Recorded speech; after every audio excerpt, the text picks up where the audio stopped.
Welcome, everyone. Ooh, hey, that's really loud. Welcome to the Tennessee Higher Education Commission. Our meeting is called to order. Thank you all for being here, and a special thanks to Chancellor Tidings for welcoming us at TBR. We will first call the roll. No one is joining virtually, we have one person joining virtually. So since you're joining virtually, please just a reminder to let us know whether anyone else is in the room with you. Madam Secretary, please call the roll. Chairwoman Scarlett. Here. Commissioner Allman. Present. Commissioner Dieter. Here, and no one is in the room. Commissioner Matlock. Commissioner Perry. Here. Commissioner Rader. Commissioner Ragsdale. Here. Commissioner Smith. Here. Commissioner Stafford. Present. Commissioner Wood. Here. Secretary Hargett. Here. Treasurer Lillard. Here. Comptroller Mumpauer. Commissioner Morrison. Nathan Jones here. Chairwoman, you have 11 voting members present and 12 members present. Wonderful, thank you so much. Our first item is the adoption of today's agenda. With no questions or objections, I'll entertain a motion and a second to adopt the agenda.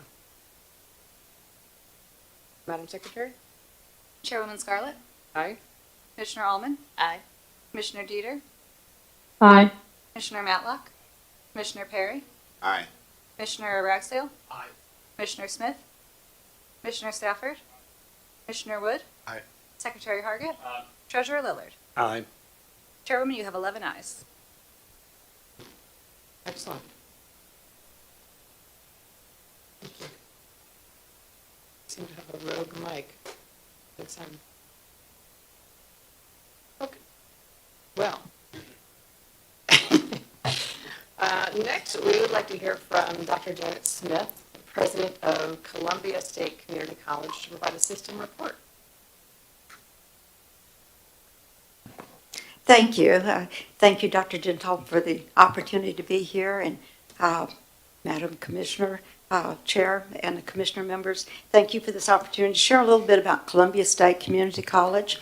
In January of every year, we have a legislative breakfast. It's on the last Friday of the month, and it's kind of a state of the college address. So I have pulled from that to share some information with you today. A lot of it is in data, and then just with a very few highlights of some of the things going on at the college. Assisting me also is Dr. Amy Spears Bridges, and she usually does all the clicking so that I don't go forward and backward several times and slow down the process. So she kind of keeps me on target so that I'm not behind this podium that long. So we'll start out with, we are celebrating our 60th anniversary. We were formed in 1965, approved by the Department of Education, but had our groundbreaking in 1966, and our groundbreaking was done by Lady Bird Johnson, accompanied by her husband, President Johnson. We like to say accompanied by because she was the person who did the delivery. We are the first community college in the state, and we're very proud of that heritage. Our mission is in front of you, nurturing success and positively changing lives through teaching, learning, and service. Our vision is to be the first choice for the citizens in our region. And we benchmark that. We use THEC data as to what counties our students or what colleges they're going to.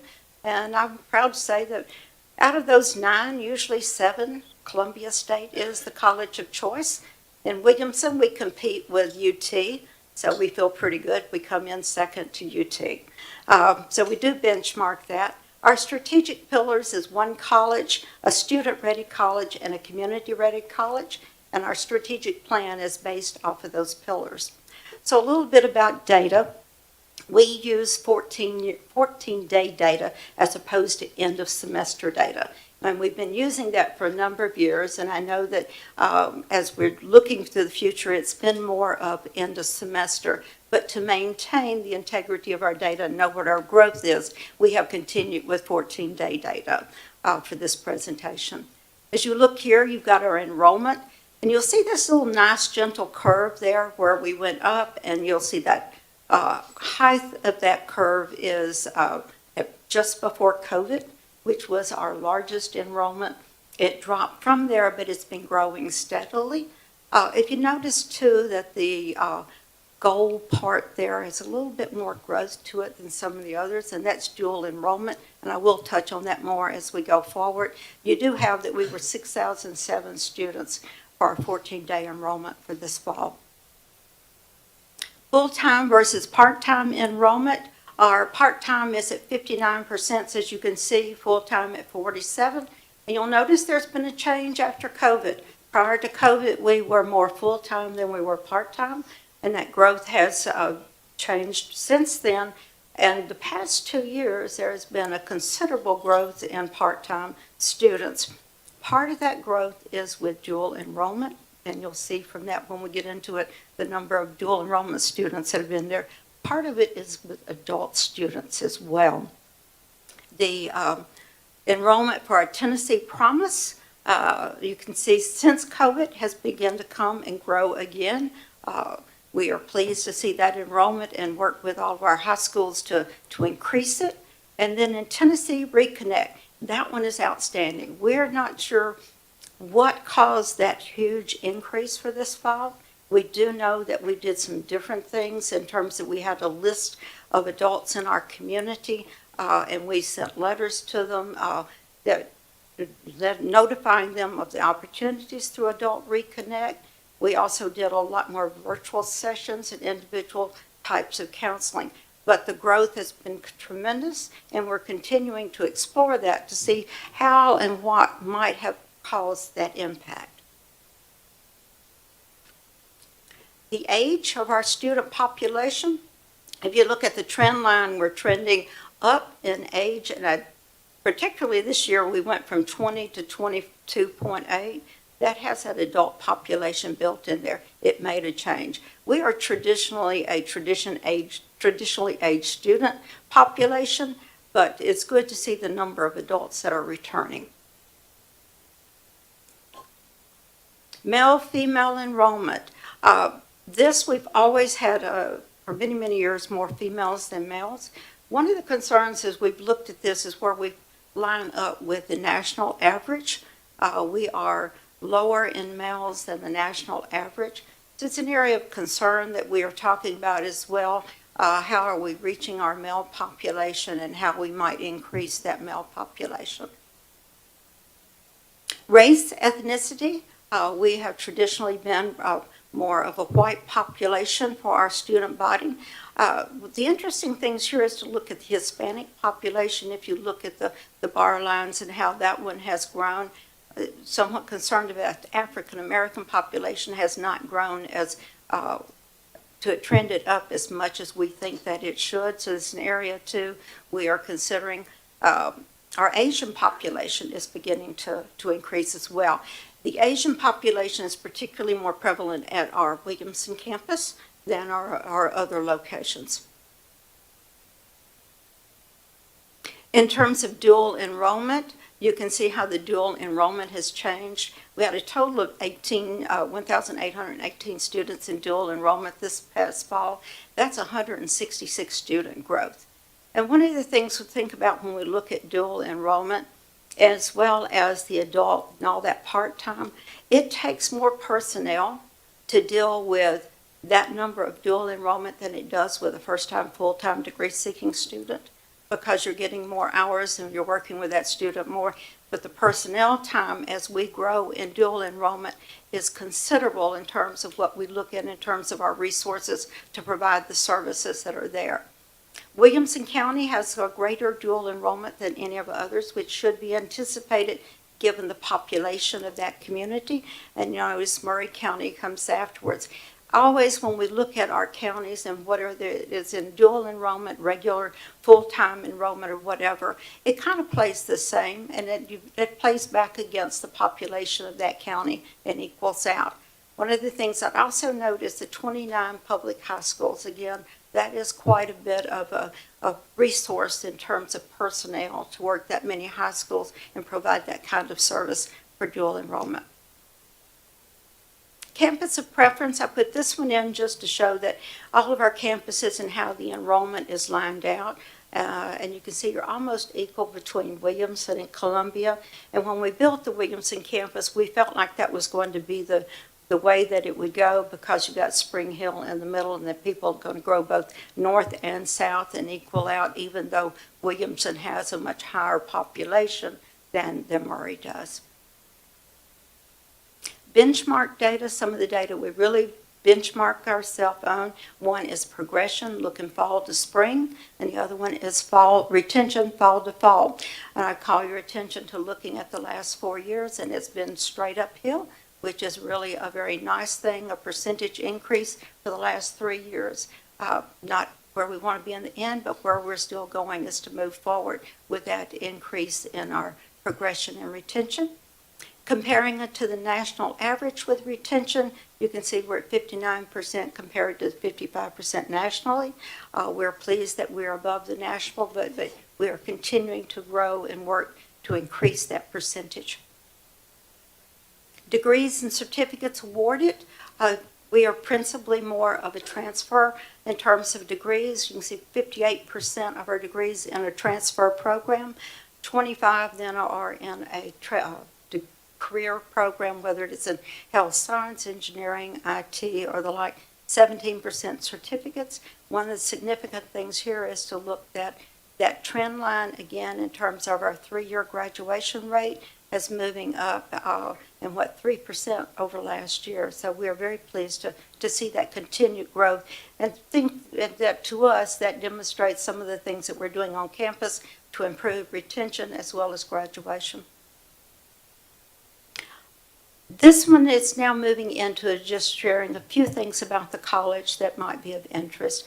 As I did the PowerPoint for the legislative breakfast, I themed it this year in the power of connections, because as I thought about community colleges and thought about Columbia State in general, is that so much of what we do is about connecting, whether it's connecting to students, connecting to the community, connecting to business and industries, but it's about building connections, and it's through those connections that the college growth occurs. So one of those connections was connecting students to the future. So what are we doing as we look at that? We looked at programs, what kind of programs we have. This fall, we will first start a 7x7 where our business tech program will be in 7 weeks for a course, and then they'll pick up the next 7 weeks. That particular format has been very successful in terms of retention of students. So we're excited to start that this fall. We have several new certificate programs starting, including data analytics, artificial intelligence, and as we open the SR2C, robotics. And then at our Lawrenceburg campus, we are starting an ENST, an engineering systems program, our first career program to move that direction.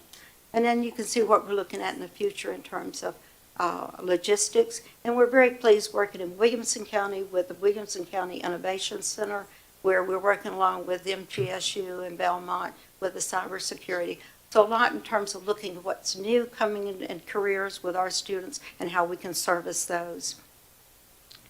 The other thing in terms of this type of connection is the number of apprenticeships. We have a very strong program with GM in terms of apprentices and in their Journey Persons training program. We've been there for a number of years. We're in the process now working with Ultium Sales and development of an apprenticeship program for them. Last year we did do 2 pre-apprenticeship training programs for educators, one with Murray County and one with Lawrence County. And then just traditionally looking at all the internships that we have, as well as clinical affiliations. The next area is connecting to educations and communities, whether it is high schools, whether it's universities, or TCATs. So the one I want to highlight here is in TCATs. And as we look at TCATs, we have quite a bit of involvement as a college with our sister institutions, the TCATs. In Clifton, we have had Clifton on the TCAT camp on our campus there for a couple years with one of their programs. Our enrollment at that particular campus has declined as the population, because we've principally been transfer there. The need for additional technical programs at that area was there. We worked with TCAT Crump. They wanted to do more technical programs. So we transitioned the ownership of that facility over to TCAT Crump so they could increase those number of programs there. We are staying in 2 classrooms, so we continue to do our part as well. So we're really excited about that. The community is very excited about the new programs that they have in that area. The Williamson campus, we work with TCAT Dixon, and they are there with an LPN program as well as a graphics design. And that came about as we opened our arts and technology building a year and a half, 2 years ago. As we move on to TCAT Hohenwald and TCAT Pulaski, we'll be opening on the Columbia campus, the Southern Regional Technology Center this fall. That facility will have in it also TCAT Hohenwald offering an LPN program and an automotive program, and TCAT Pulaski with a welding and HVAC. This is the first time we've had these programs in the Columbia area, and they are strongly sought after and very highly regarded in our community. Very pleased to see these come together. In terms of connecting to the community, many things we do out in our community with performance series and other types of activities. But the thing I wanted to highlight too when we think about community is how we work with the community at large, the national community, and where in terms of grants. And so as we look at it in grants, we want to hit the next one, name. Two grants I want to point out is that we just received a THEC grant. We're very pleased with that grant, and it's a $2 million grant over 4 years. It is to set up an AI office on the campus, and we'll hire a director that will be working with our faculty and our staff in terms of what AI is, how we integrate it into our campus, how we look at what the future is, and what kind of programs to build around that. So we're excited about that. And the other is a THEC program in terms of the Rural Health Cares Pathway. And that is for our EMS students and for LPN students to transition into a nursing program. And then connecting place to student. And I think about when connecting place, I think about connecting our campuses and how we build our campuses and how we lay them out to meet our need. One of those is the SRTC, the Southern Regional Technology Center, which you have a photo type of in front of you, and that is one of the largest building on the campus. You can see the programs there that go in it, and we're excited about that because our nursing programs have been, and our health programs have been in facilities that are nowhere where they needed to be on that Columbia campus to provide the educational environment that our students deserve. They come out with great scores and everything in the end, but the environment's not the best. This provides so much more access for our faculty to share with our students in terms of what it's like in real life. And so we're very pleased for that and appreciate the approval of THEC many years back for that money to be available to do this. And it is truly a full career technical area. So that's what I brought today to share with you. In conclusion, Columbia State's always about student success and student accomplishment. And with that, I say I'm finished, and I'm taking any questions that you might have. But again, thank you for the opportunity of sharing Columbia State with you. Reverend James.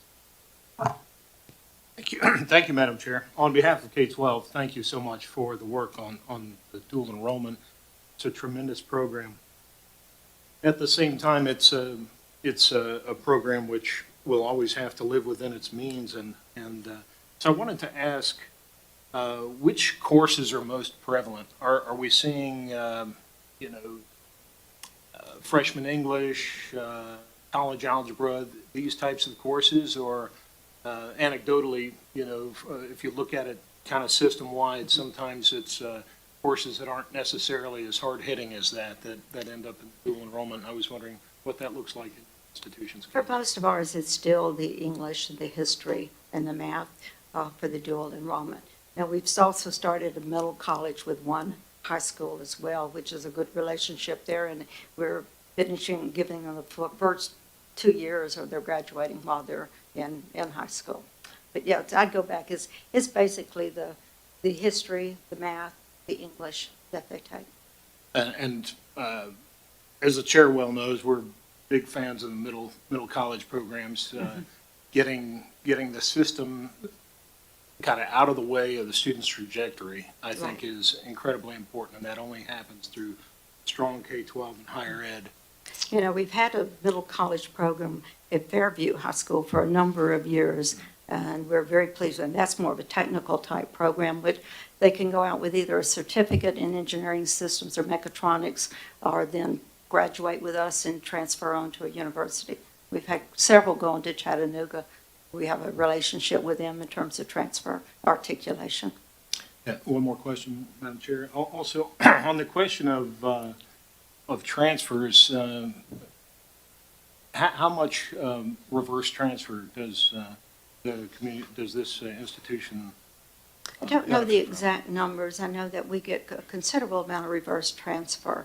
A lot of work is done in our admissions office of tracing some students, letting them know that they've got that opportunity to come back.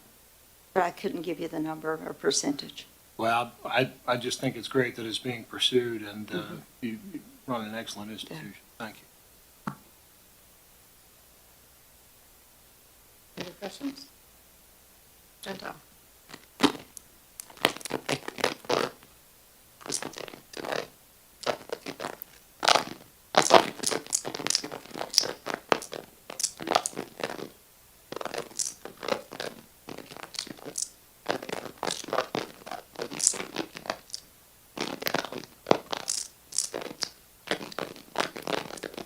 I'm sorry, Stephen, I'm having a hard time.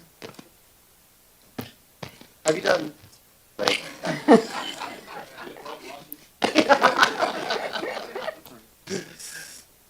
have you done marketing for Reconnect? Anything that has led to that increase in adult students? I'm curious.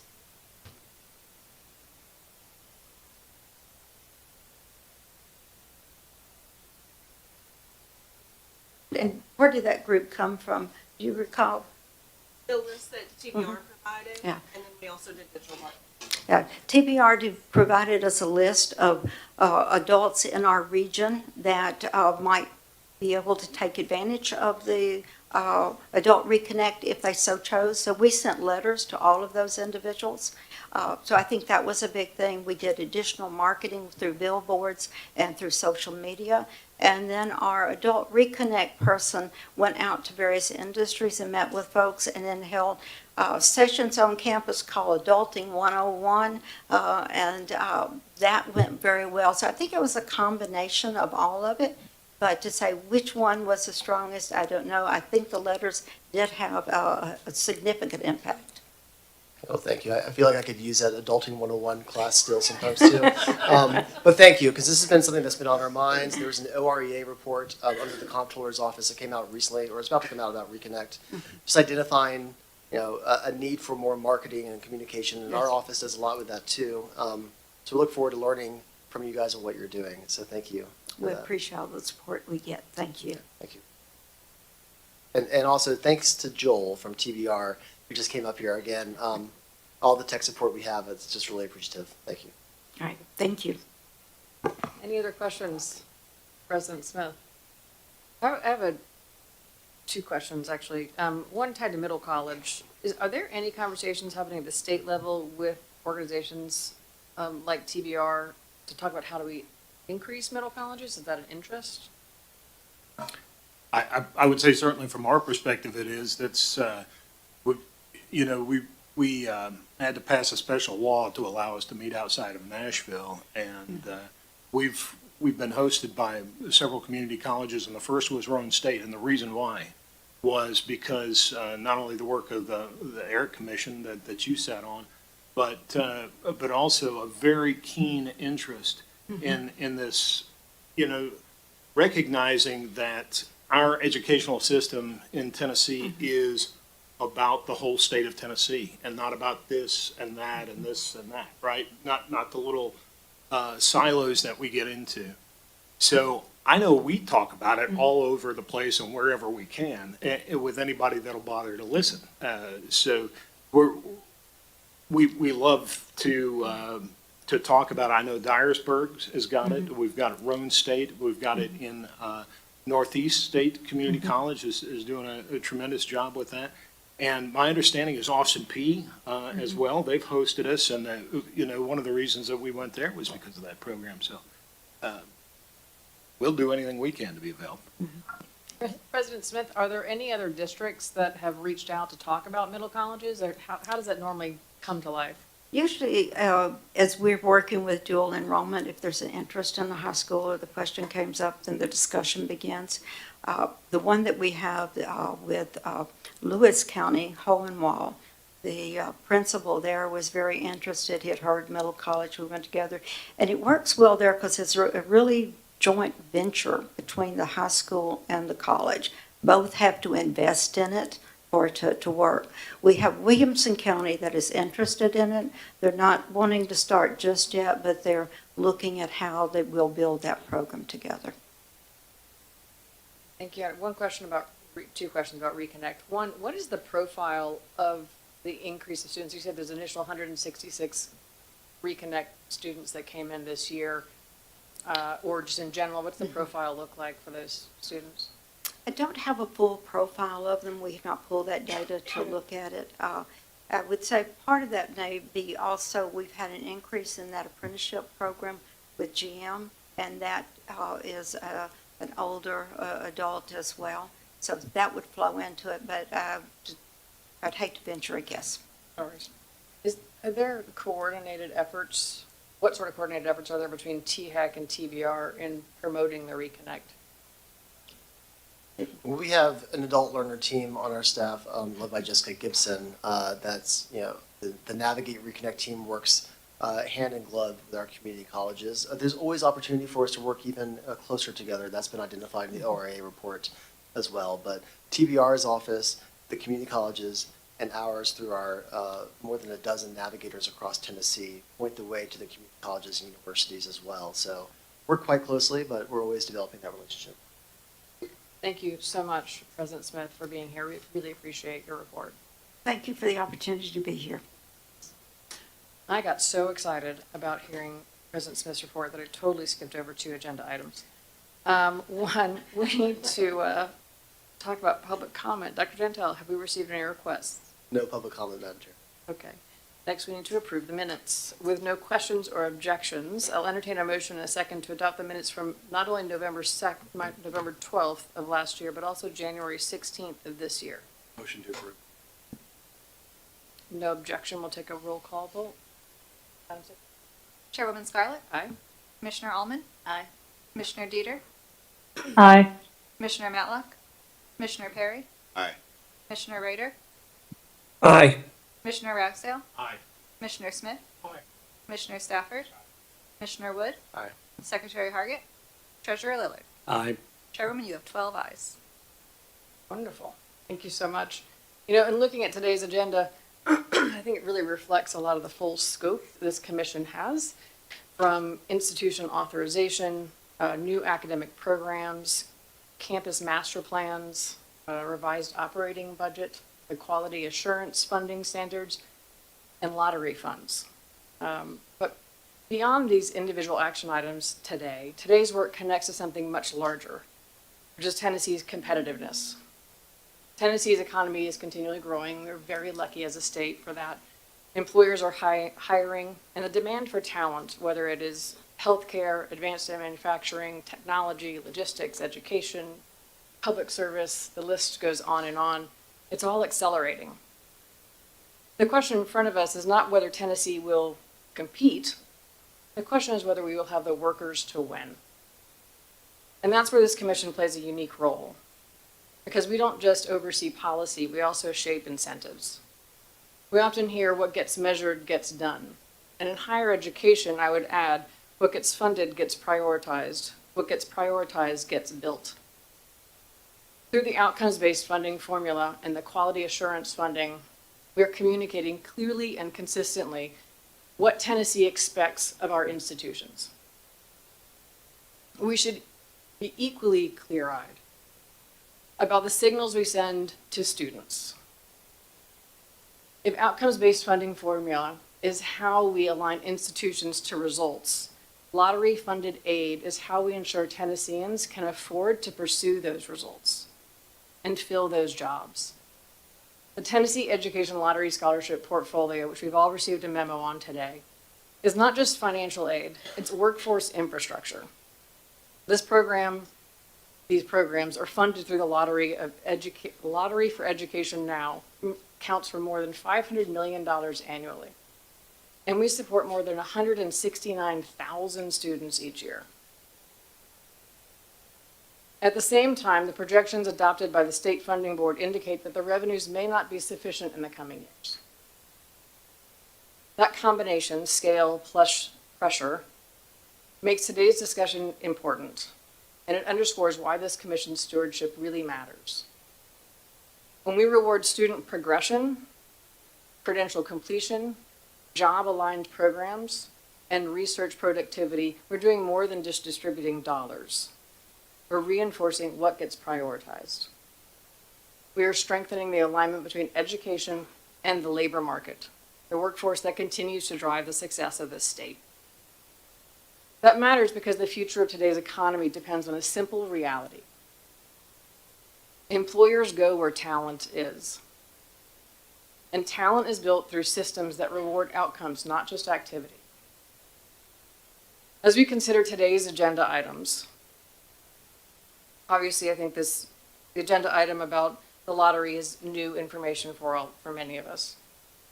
I hope that we keep a shared focus on building the capacity Tennessee needs for the next decade, preparing students for the high-demand fields and upward mobility, and ensuring that our institutions are incentivized to deliver results, not just enroll students, but graduate them into opportunity. Because in the end, these decisions are not just administrative, they're directional. With that, I'd like to proceed with Dr. Gentile's report. Thank you, Chairwoman Scarlett.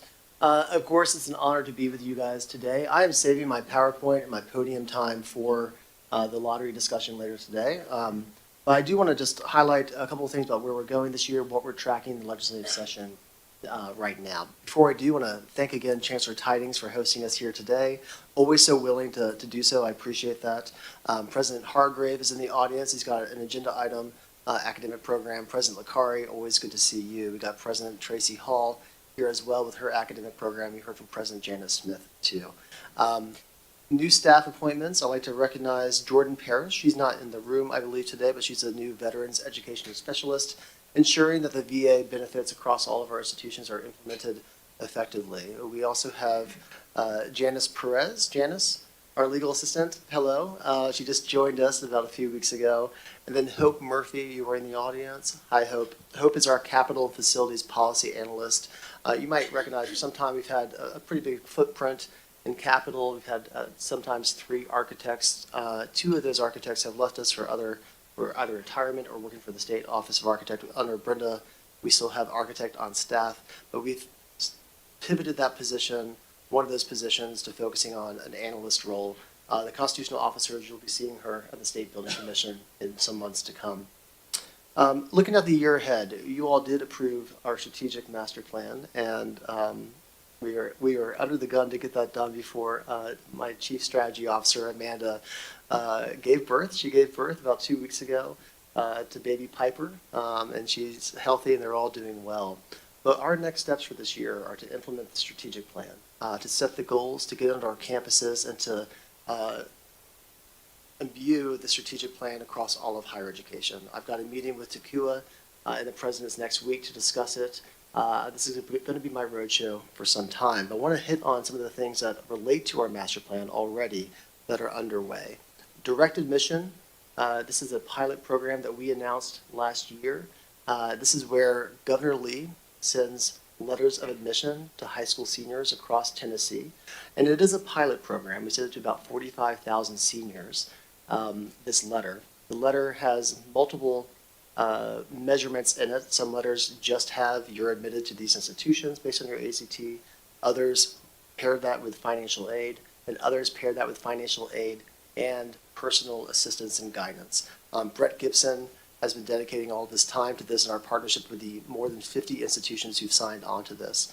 Those letters went out in November and December, and of this 45,000, 6,000 students have claimed a spot at our institutions, which is honestly more than I anticipated at this stage.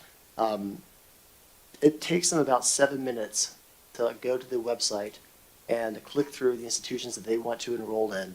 And we look forward to evaluating and studying what that means and how that's improved college going. I am grateful that we did this in a pilot status because we've uncovered lots of kinks in the process. And we're learning our lessons this year. And as we look forward to continuing this forward, making sure that it's done so effectively, it's been done so effectively this year, but it could be even better going forward. Nathan James, you asked a question about dual enrollment. Dual enrollment has been growing substantially in Tennessee. It's been growing substantially across the country. Every state right now is grappling with dual enrollment is fantastic, but to what end? Why are we doing dual enrollment? This year, with grant funding, we are exploring a dual enrollment strategic vision in partnership with TBR, our universities, TECUA, State Board of Education, Department of Education, under the Terra Research Group at Vanderbilt. We just had our kickoff last week, and the aim of this is for us as a state to recognize the true reason why we're doing dual enrollment. There are many reasons to do dual enrollment, but what's the right fit for us here in Tennessee to set that strategic vision? This gets to our master plan vision of having strong alignment between K-12 and higher education and making sure that the courses that we are taking in high school for dual enrollment are meaningful to the college pathway. I look forward to seeing this unroll going forward. Last committee meeting, I believe, we had some talk about reduced bachelor degrees, which THEC, the regional accreditor for higher education, just okayed and allowed institutions to produce what are essentially 90 credit hour bachelor degrees, reduced bachelor degrees. For your knowledge, a bachelor degree is 120 credit hours otherwise.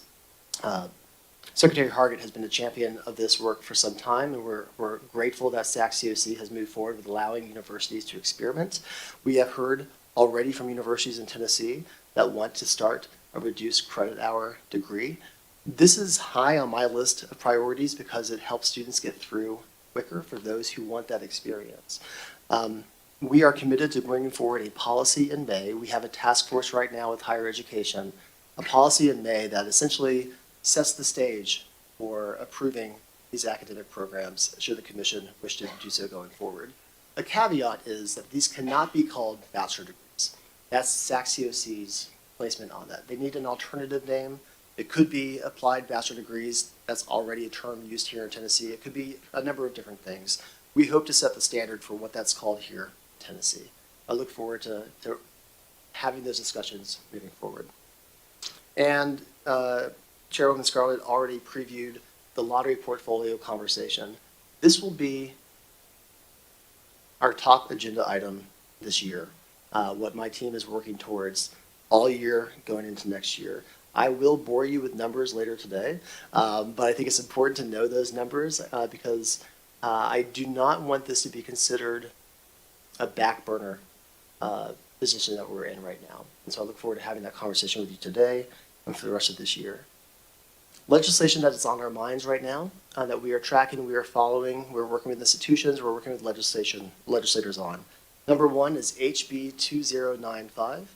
This is sponsored by Chairman White and Chairman White of the Education Committees in House and Senate. I did provide you a primer on this back in January, I believe. This is a bill that we pulled together and asked the Education Committee chairs to sponsor. It is largely a cleanup bill. When I became executive director, I got a number of reports from our institutions that were statutorily required that I know have never seen the light of day in general. And I asked our institution partners, like, what is there value to this report to you? And oftentimes, no. So we worked with our partners in institutions and said, what are some of the outdated reports that are required of you in statute? And we'll work to see if we can get those off the books to save that time. There's also a bit in this bill. Last year, the bill put forward that THEC drafted was to allow for, when I move on, for you to have a executive session to determine how to select the next executive director. That's something that our higher education institutions were able to do. In this bill, we'll also allow for you to go into the executive session to talk about personnel, to evaluate me. We think that's important for you to be able to do and do so in a candid way. And then also, a part of the bill that's really important to me and the vision of our master plan is to recognize the importance and strengthen transfer between our institutions. We had a provision in the bill that came strong through our master plan conversations last year that we need to recognize transfer institutions, institutions that are transfer friendly, that are really excelling in helping students move on to a university or move on from a TCAT to a community college, and there are some transfer provisions in this bill. A second bill that does have great implications for higher education. This is sponsored by Sapicki on the House side, Representative Sapicki, and Senator Watson on the Senate side. It's HB 1833. The summary of this bill, if you were to see it online, talks about our commission specifically. But there's much more to this bill that hits on all of higher education. The part that hits on our commission is a shift from governor-appointed commission members towards General Assembly appointed commission members. Right now, 6 of you are appointed by the governor. Under this bill, that would go down to 3. And as governor-appointed members roll off, General Assembly would take on the appointments of those next 3. There will still be other 3 that are appointed by General Assembly and the constitutional officers on the commission as well.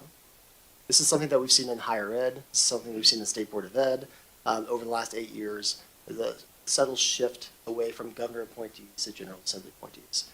But there are more aspects of this bill that hit on the functions of higher education in general. It calls on THEC to set graduation rate targets for our institutions, on-time graduation targets. Last year's bill allowed for you to set an alternative range for an institution should they come to us for tuition needs above the cap that we have. This bill only allows an institution to come back and appeal for higher tuition if they are increasing on their graduation rate that we set as a target, or they've met that target already. Second, it puts into the outcomes-based funding formula for the university sector a 4-year graduation rate. Right now, it's a 6-year graduation rate. We've already been advocating for this already. We see that this is the direction we're going anyhow, but this is already in this bill.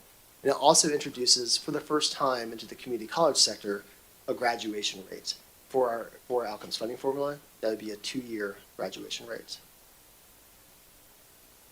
Yesterday, for the operating budgets conversation, we talked a lot about out-of-state tuition revenue or tuition revenue in general, how that's been growing for some time. The provision of this bill calls for institutions to tell THEC how they're using out-of-state tuition revenue to keep costs lower for in-state students. And then the last provision that was actually taken out this week, but I think it's important to speak to the symbolism of it, would have required that courses that are taught online that have no in-person alternative have a 75% cost adjustment. So that tuition is 75% of what in-person classes is online. Some institutions have online premiums that go above the tuition of in-person. Others are right at the same level. Some do provide discounts already. That was pulled from this bill because of the substantial fiscal note on it and how that would have impacted our institutions. Nonetheless, Representative Sapicki made clear that he really wants to see institutions bring down the cost of online education. And then tenure. There are 2 tenure bills that we've been tracking. One was taken off notice this week. It was sponsored by Lafferty and sponsored by Hensley. And if you go to Inside Higher Ed today, you'll see a little blurb about this. That would have revoked tenure completely. And due to a lot of evidence that would greatly disrupt higher education and our ability to attract professors here, Representative Lafferty backed off of that bill. There's another bill sponsored by Zachary, Representative Zachary and Senator Lowe, that will probably be successful this session. And it speaks to the value of tenure, but it also requires institutions to adopt policies that distinguish tenure decisions from faculty disciplinary actions in order to recognize a need to perhaps move on severing tenured faculty member from the campus if there are some disciplinary actions involved with that, if they break some code of conduct. It also requires institutions to adopt institutional neutrality statements some of what we've seen before at Vanderbilt, University of Chicago as well, which is essentially institutions not weighing in on politics, allowing for free inquiry of conversation, debate, and thought. Those are the bills that we are tracking right now. There's another bill that we are just now starting to look at that requires the General Assembly to approve all presidential appointees. I'm not as well versed in that bill right now, but we'll know more about that here in the coming days. Any questions about bills that we're following? All right. Last night, Commissioner Stafford asked me, are we going to get back to some institutions here for our commission meetings? And I just want to say in July, we are planning to have a commission meeting at Austin Peay State University. And Commissioner Wood, we're looking at November for a meeting at UT Chattanooga as well. So we'll get back on the campus. And then one last announcement. Leah Llewellyn, she's not here today, but President Tucker is going to make an announcement today at Tennessee State University. Leah is our Senior Director of Institutional Compliance. She's been over the audit function of all institutions for financial aid for some time here. She has been a rock star on our staff. Under Commissioner Smith's leadership as Executive Director, Leah had a vision that would pivot us from being not just an audit team, but also to have what was, I think Bob Smith said to me, was like a SWAT team, where we bring in former financial aid directors who know our policies and go to institutions and support those institutions that struggle to meet the regulations that are built there to help students. We've got a great team that is ready and poised to go to institutions to help them. That team has been dedicated to helping and supporting Tennessee State University for the last year and a half, under Leah's leadership. Leah was on campus at Tennessee State University every day for the last year and a half, and unfortunately that was too much because President Tucker really appreciated her and is announcing to his board in about an hour that she's going to be the special advisor to President Tucker, overseeing more than just financial aid. We are sad to lose her. Honestly, it helps me sleep better at night knowing that President Tucker is surrounding himself with a fantastic leadership team. But we're going to miss her, but I look forward to seeing her succeed in a very different role at Tennessee State University. Madam Chair. Thank you so much. Yeah, good stuff. So our first action item is the consent agenda. There are 2 items on the consent agenda, and without objection, we will vote on them as a set. If there are no questions or objections, I'll entertain a motion and a second on the consent agenda. Second. Madam Secretary. Chairwoman Scarlett, Aye. Commissioner Allman, Commissioner Dieter, Aye. Commissioner Matlock, Commissioner Perry, Aye. Commissioner Rader, Aye. Commissioner Ragsdale, Aye. Commissioner Smith, Aye. Commissioner Stafford, Aye. Commissioner Wood, Aye. Secretary Hargett, Aye. Treasurer Lillard. Aye. Chairwoman, you have 12 ayes. Wonderful, thank you so much. Motion passes. On our regular calendar items, the first on the agenda is the new academic programs. MTSU Film and Television Master of Fine Arts, Southwest Tennessee Community College Artificial Intelligence Technology, Associates of Applied Science, Tennessee THEC Master of Social Work, and the University of Memphis Applied Science Bachelor of Applied Science. If there are no objections on these, we will vote on them as a slate. Commissioner Allman, since you're the chair, the Academics Access and Student Success Committee, can you give us a bit of an overview? Yesterday, 4 academic programs were presented to the Academics Access and Student Success Committee. Each presentation sparked great questions, positive discussion among the committee members, and it was a very productive conversation overall. I'm pleased to share that all 4 programs were approved by the committee. If we have any questions, I would like for Dr. Catherine Brackett to please come forward. That's okay, Madam Chair?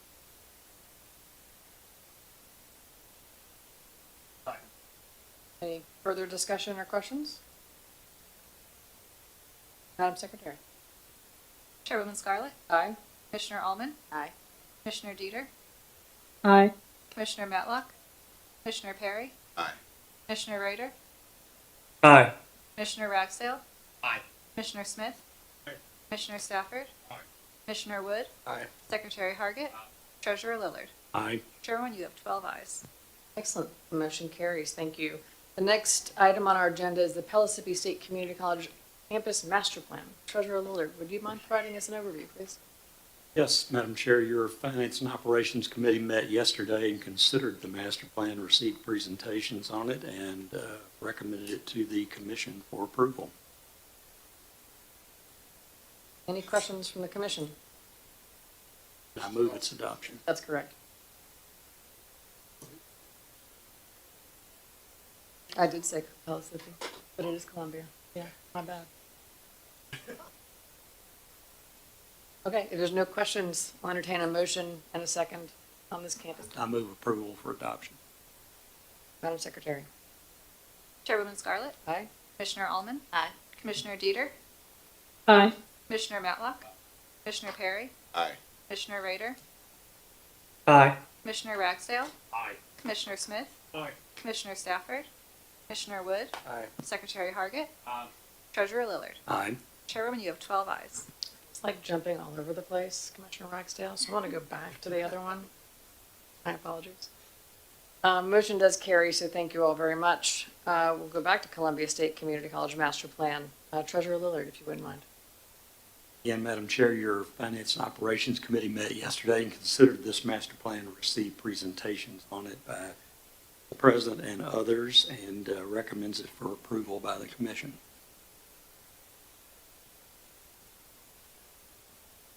Any questions? Got a question. Do we just approve Pellissippi State or Columbia State? Columbia State. So now we're doing Pellissippi State, right? Okay.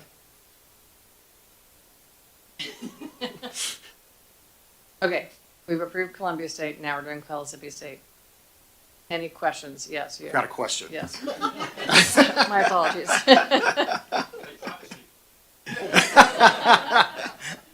I actually really like this master plan. I think it does a lot of wonderful things, and Pellissippi State has some magnificent campuses, and they've maintained them very well, and they've done a great job of fundraising. My only comment is this: at the Magnolia Avenue campus, I love the idea of the outdoor spaces that they're being created. It's a very urban campus in an economically challenged area of our community.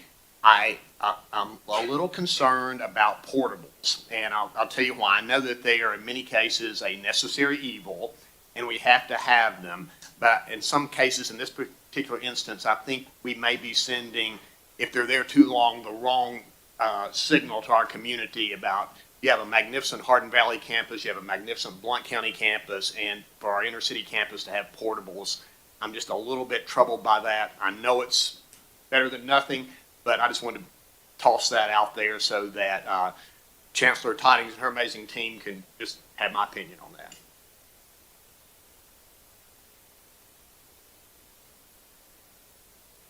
I don't disagree with that comment. I would agree, we should all have beautiful campuses, regardless of whether you're in an urban environment, rural or suburban. We'll say this, for those of you who may not know, the Magnolia campus was years ago Catholic high school, and the Knox County Commission made a huge step forward in providing funding for Pellissippi State for it to become a campus. So it's got a long, rich history there in the community, and with the outdoor spaces that are planned and other things, it's going to be a spectacular urban campus, but I would be remiss if I just didn't mention that. Chancellor Tidings, you're recognized. The only comment I would like to make is the portables are not permanent. That is simply a way for them to transition while they're remodeling. They'll utilize those and then they'll be gone. TBR has a great history of making sure we stay on time and on budget, so they're not going to be there permanently. Thank you. Any other questions? I'll accept a motion. I move approval. Madam Secretary. Chairwoman Scarlett. Aye. Commissioner Allman. Commissioner Dieter. Aye. Commissioner Matlock. Commissioner Perry. Aye. Commissioner Rader. Aye. Commissioner Ragsdale. Aye. Commissioner Smith. Aye. Commissioner Stafford. Commissioner Wood. Aye. Secretary Hargit. Treasurer Lillard. Aye. Chairwoman, you have 12 ayes. Wonderful, motion carries. Next, we're going to talk about the transmission of the 25-26 revised operating budget. Treasurer Lillard, I'll pass it back to you. Yes, yesterday your committee on finance and operations met on this item as well and received a presentation by Russell Von Zimmerman, the Director of Fiscal Policy for THEC, and had a spirited discussion about various items in the operating budgets, and after consideration, approved them and recommended them to the commission for adoption. Any questions on this agenda item? Yes.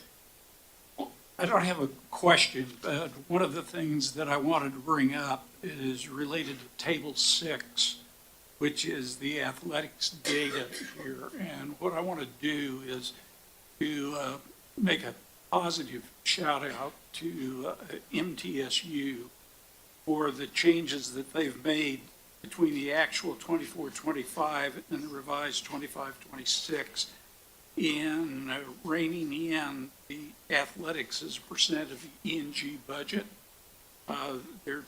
Honestly, there's some math things here that I don't understand, one of which, and I don't need an explanation in this meeting, that they raised the fee, student athletic fee, by a little over $100. And in the revenue generation, that doesn't match up with the kind of enrollment that they had.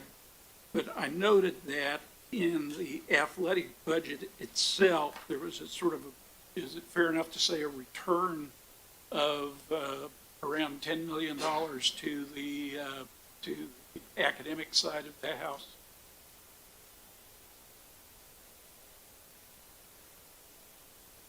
Drew Harple, you're recognized. Appreciate it. Drew Harpool, Interim Vice President for Business and Finance at Middle Tennessee State University. Yes, sir, that's what we're working towards in our budget. It's always one of those challenging things, especially in today's day and age of athletics, to make sure that we're staying around our budget. And so we'll be interested to see in this world with revenue sharing where that ends up. But it's definitely a direction we're trying to push. Well, I appreciate that, because when we look at tuition boundaries, it's our intent that that tuition is going to enhance the kinds of outcomes that this commission is most interested in: retention, graduation rate, successful accomplishments of one's academic purposes. It is not intended to be blunt about it, to take care of NIL and other kinds of things. Those are nice to have on campus, and they're sometimes important, but they sometimes are out of proportion. And so the whole point here is that I like very much what you did in addressing the way in which you are prioritizing the athletic budget and the athletic budget. Thank you, sir. Thank you. Any other comments or questions? Hearing none, I'll accept a motion in a second. I'll move approval. Madam Secretary. Chairwoman Scarlett, Aye. Commissioner Allman, Commissioner Dieter, Aye. Commissioner Matlock, Commissioner Perry, Aye. Commissioner Rader, Aye. Commissioner Ragsdale, Aye. Commissioner Smith, Aye. Commissioner Stafford, Aye. Commissioner Wood, Aye. Secretary Hargett, Aye. Treasurer Lillard. Aye. Chairwoman, you have 12 ayes. Motion carries. Thank you. Next, we have agenda item is the quality assurance funding standards. Commissioner Allman, will you provide an overview of yesterday's? Sure. Yesterday, Dr. Julie Roberts presented the revised quality assurance funding standards, showing the standards more streamlined for the next 5 years. This would be for the 2026-2031 period. The measuring standards would now be to measure specifically academic program quality, student success, and student engagement. The proposed UAF standards passed by the committee as they were presented. Madam Chair, if we have any questions, I would like for Dr. Julie Roberts, please come. What sort of questions does the commission have? Smith. Dr. Roberts, are you on? Oh, there you are. I'm pretty sure you need to.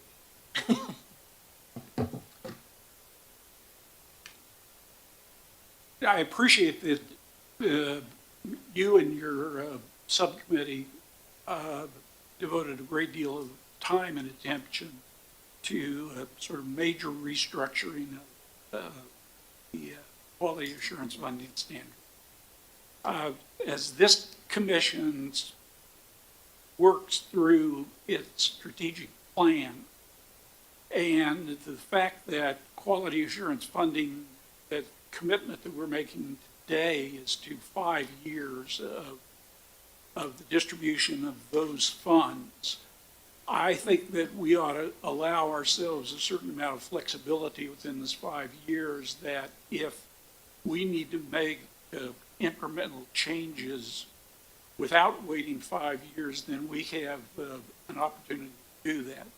So there's basically 2 requests that Dr. Roberts that I'd like to make, and that one of those is that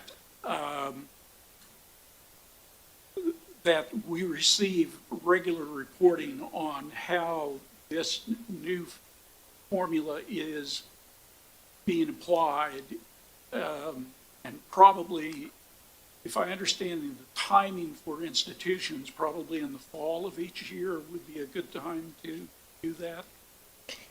We can do it whenever you prefer. I think we had talked about, I'm looking to Dr. Dental here. When do we do it's November meeting, we typically do the OBF updates? That's correct, where we provide an overlook of the outcomes, how they've changed, how they're moving money. That happens in November. Okay, so we could absolutely do that. We talked about potentially doing an update on QAF in the academic committee, and then, so happy to do that. Yeah. And then the second part is we do have a strategic plan.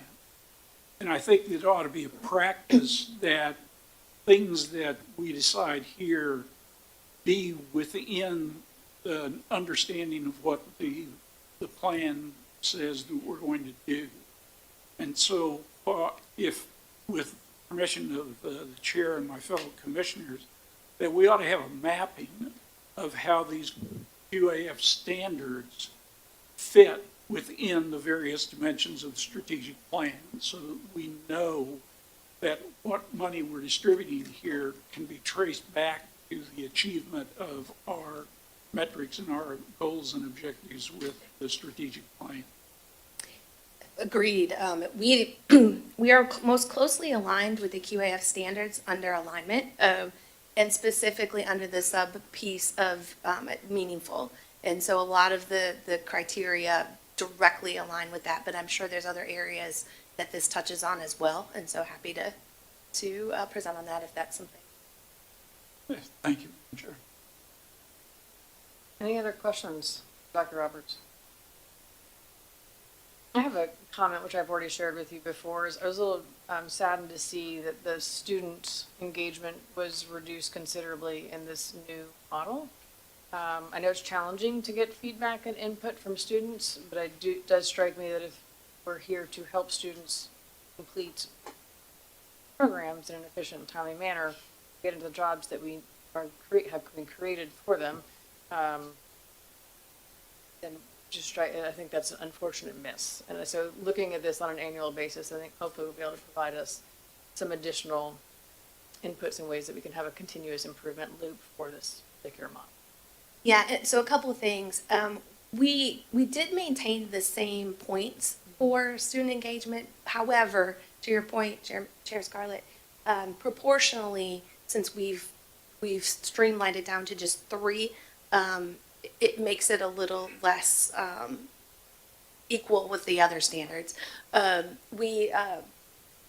Secretary Hargett yesterday also mentioned he would be interested in learning about how some of our campuses have used the results from the student engagement to make some improvement or changes. And so we know that has occurred, and so we'll share some of that. But I agree. I mean, we're happy to your point, Dr. Smith, we're happy to look at this before the next 5-year cycle. So we have made pretty significant changes, and so I welcome coming back to the commission after we do our first year of evaluation to see what's working well and if we need to retool at all. Yes. Thank you, Madam Chair, and thank you for the comments. So we had a pretty good discussion about this during committee yesterday.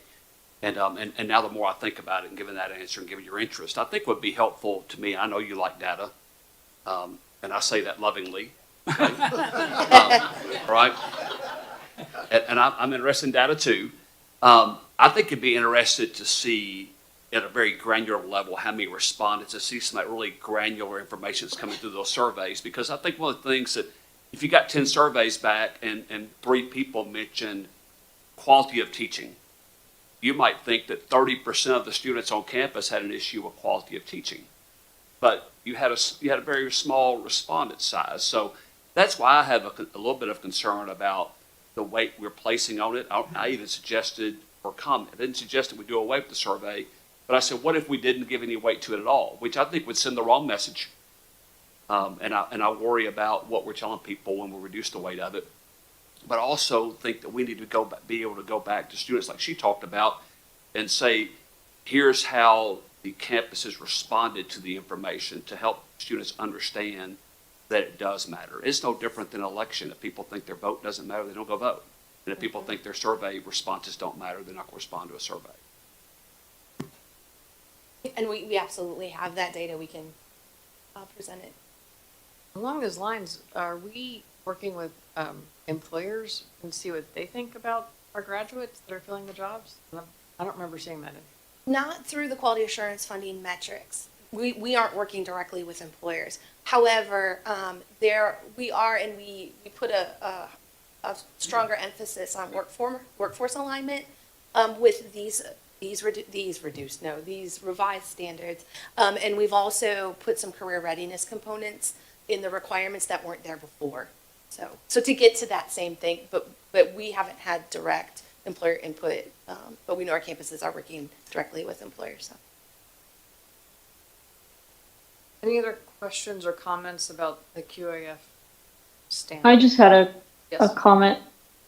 I was just kind of going to build off of what you actually said about the surveys. I think that it's a good thing to place weight on them, but I think that what was echoed here needs to be emphasized more is what the institutions are doing with the surveys. I feel like in my experience as a student, I've kind of seen a lot of people around me be vocal about the same problems from year to year. So I think what would be interesting is like seeing how these problems are communicated by students through these surveys and either what the university is doing about them or just some like more communication between students and university admin about why a change can or can't happen, what has actually happened, just something more streamlined. Because I think the reason that a lot of these surveys like on campuses don't necessarily get as much engagement as they would is because a lot of students feel like they're saying the same issues over and over, and they either don't know if a change has been made or like a change hasn't been made. So I think it's still important to place weight on these. And I mean, even though I'm only on this commission for a year, I too would be interested in seeing like how institutions actually use the survey results and what they actually do with them, if that makes sense. Absolutely. I want to thank Paige Elliott for reminding me that I believe it's tables 3.6 and 3.7 of our fact book do report on the results, but not to the level of depth that you're requesting. They report on who exceeds the thresholds, who meets them, who are under them. But we have access to all the underlying data and what it's actually saying about what's happening on campus. So. And I'll just add to that, Stephen, we also have reports from the campuses on how they have used these. So we'll be able to provide more context. Well, I'm glad we heard from Commissioner Dieter on that. I think it's really important we hear that student perspective. I would also encourage campuses to engage in their respective student government associations or other campus leadership to get their support in really pushing those surveys out and telling students that that campus leadership is paying attention, and that might encourage greater participation in those surveys. Because I'm not trying to be silly here. The broader the response, the more people that participate in that, the better the information is going to be, and it really can give the campus administrations good information to act off of. That's a great suggestion. I'm also curious, and Commissioner Dieter, maybe you can share this, or maybe you can, what, are we using kind of modern approaches for this survey with students? Like, is it via text or social, or is it long form? I mean, how do we collect? They are online surveys, and so and every campus is using different approaches. But it's not a sit in a room and fill out a paper survey. They are online. I will also say a lot of the surveys that we're given are kind of like incentivized. So we have a big week where we have a lot of surveys like going on and stuff like that. And then they'll do different events to incentivize people doing surveys. So they'll offer like free coffee or something like that. So that's definitely one thing that they've been doing, but they are pretty, I'd say, long form. And especially when students are going through different class changes and things like that, it's kind of difficult to fully collect that data because sometimes it's a bit longer, if that makes sense.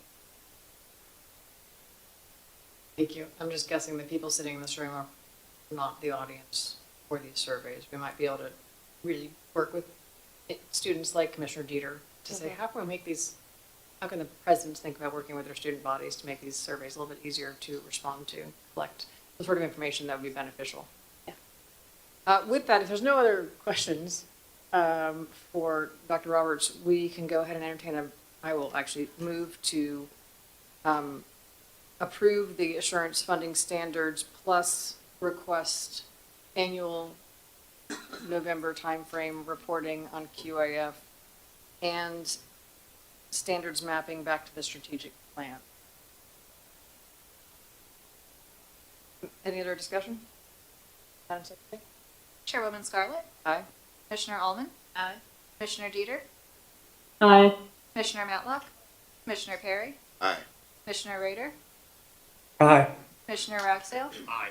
Commissioner Smith, Aye. Commissioner Stafford, Aye. Commissioner Wood, Aye. Secretary Hargit, Treasurer Lillard. Aye. Chairwoman, you have 12 ayes. Excellent. Motion carries. Thank you all so much, and thank you, Dr. Roberts.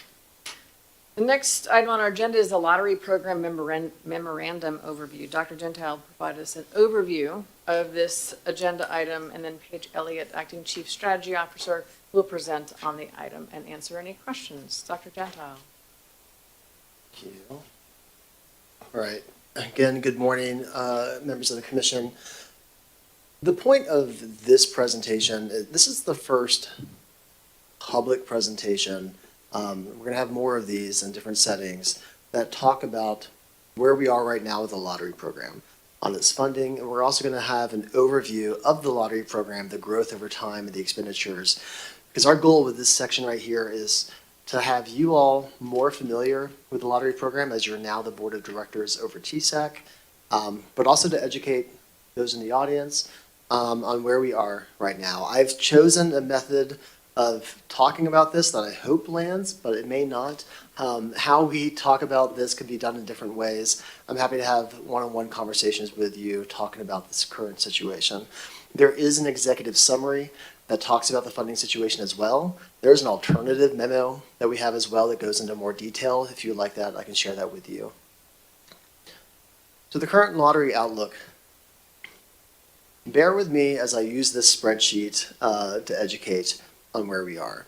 A version of this exact table is in the governor's budget. It is in every governor's budget. It talks about the projections of lottery based on the state funding board, and members of our commission, the constitutional officers, sit on that state funding board on approvals of projected revenue and expenditures. I want to first start off by saying, as a good fiscally responsible state, the projections are also oftentimes on the conservative end, so that we can help plan in a responsible way where we're going with our budgets. But I'm going to focus on one spot in particular and walk back from there. My hope for the next 5-10 minutes is to use this table to educate on the levers that go into funding our lottery scholarships and what this means here. This is projecting out to next fiscal year on where we'll be. Again, it's a projection, and I'll go ahead and say on the front end, the numbers right now for this fiscal year are trending above the projections, which is a good thing. But I want to zero your eyes onto this number which is where my eyes went when I saw a preview of this table back in December. That is a negative $141 million reduction in the portfolio. What does this mean? In section 1 of this table for this year, you see the Lottery for Education account expenditures that include over $500 million in scholarships, plus the admin that we have to essentially make the lottery program work. That's at $519 million are the projections for this year. On the conservative end, the net education lottery proceeds, the number that we get from the Lottery Corporation that is to go to that top section, was projected back in November, State Funding Board, to be at $405 million. Automatically, that's a $114 million deficit for this year. Now, I said we're trending above that, but still, stick with me.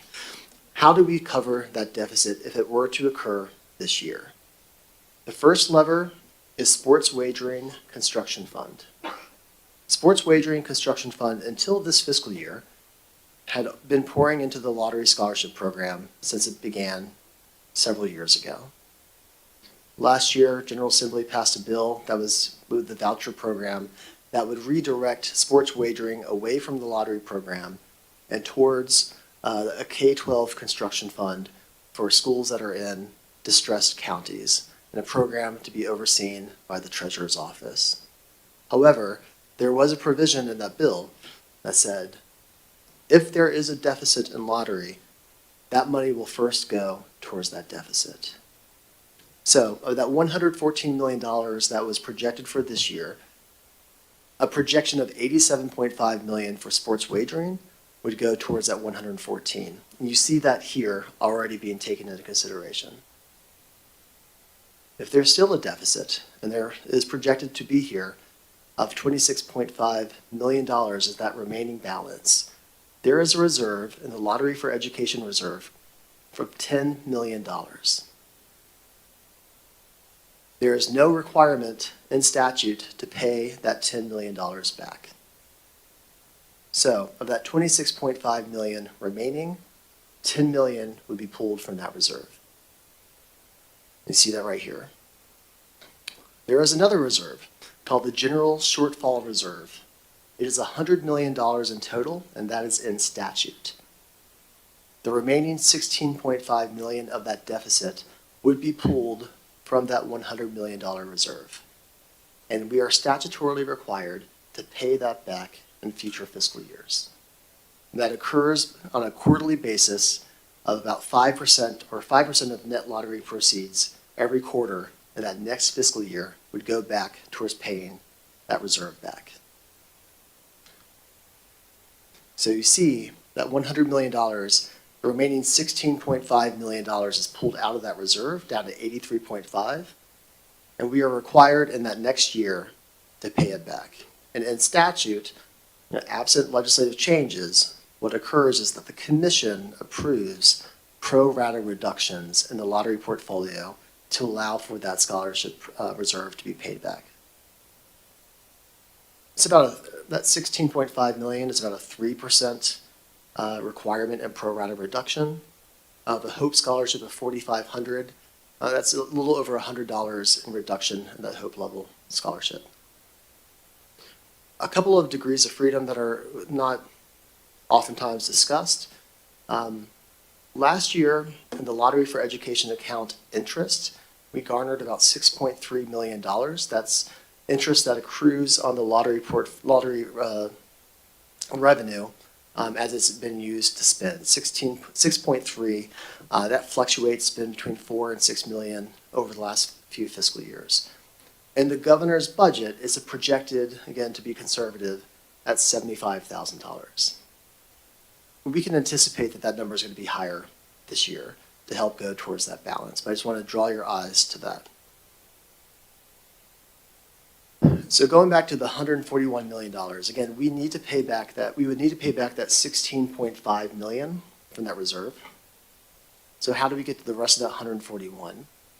Looking at the top section here of the expenditures, That 513 plus the admin cost is $524 million.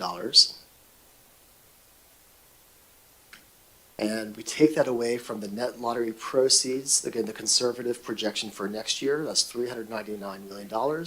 That's a structural deficit of $125 million. So that's where this number comes from. It's recognizing that there could be a deficit next year, plus paying back that 16.5 million in reserves, 141.5 million. When we first saw this table, I want to credit Tim Phelps on our staff here. His eyes first came to this number here. You'll notice in future years, there's not a projected sports wagering revenue coming to help that deficit. The reason for that, and this is more of a, in theory, not necessarily in practice, and that is, in theory, the law says that that sports wagering is to be there to close a deficit. You shouldn't plan to have a deficit. That's why it's not coming through on this table. That said, if there is a deficit, that number would come in and go towards that deficit. I'm going to pause here to see if there's any questions, because I know I've gotten into the weeds here a little bit.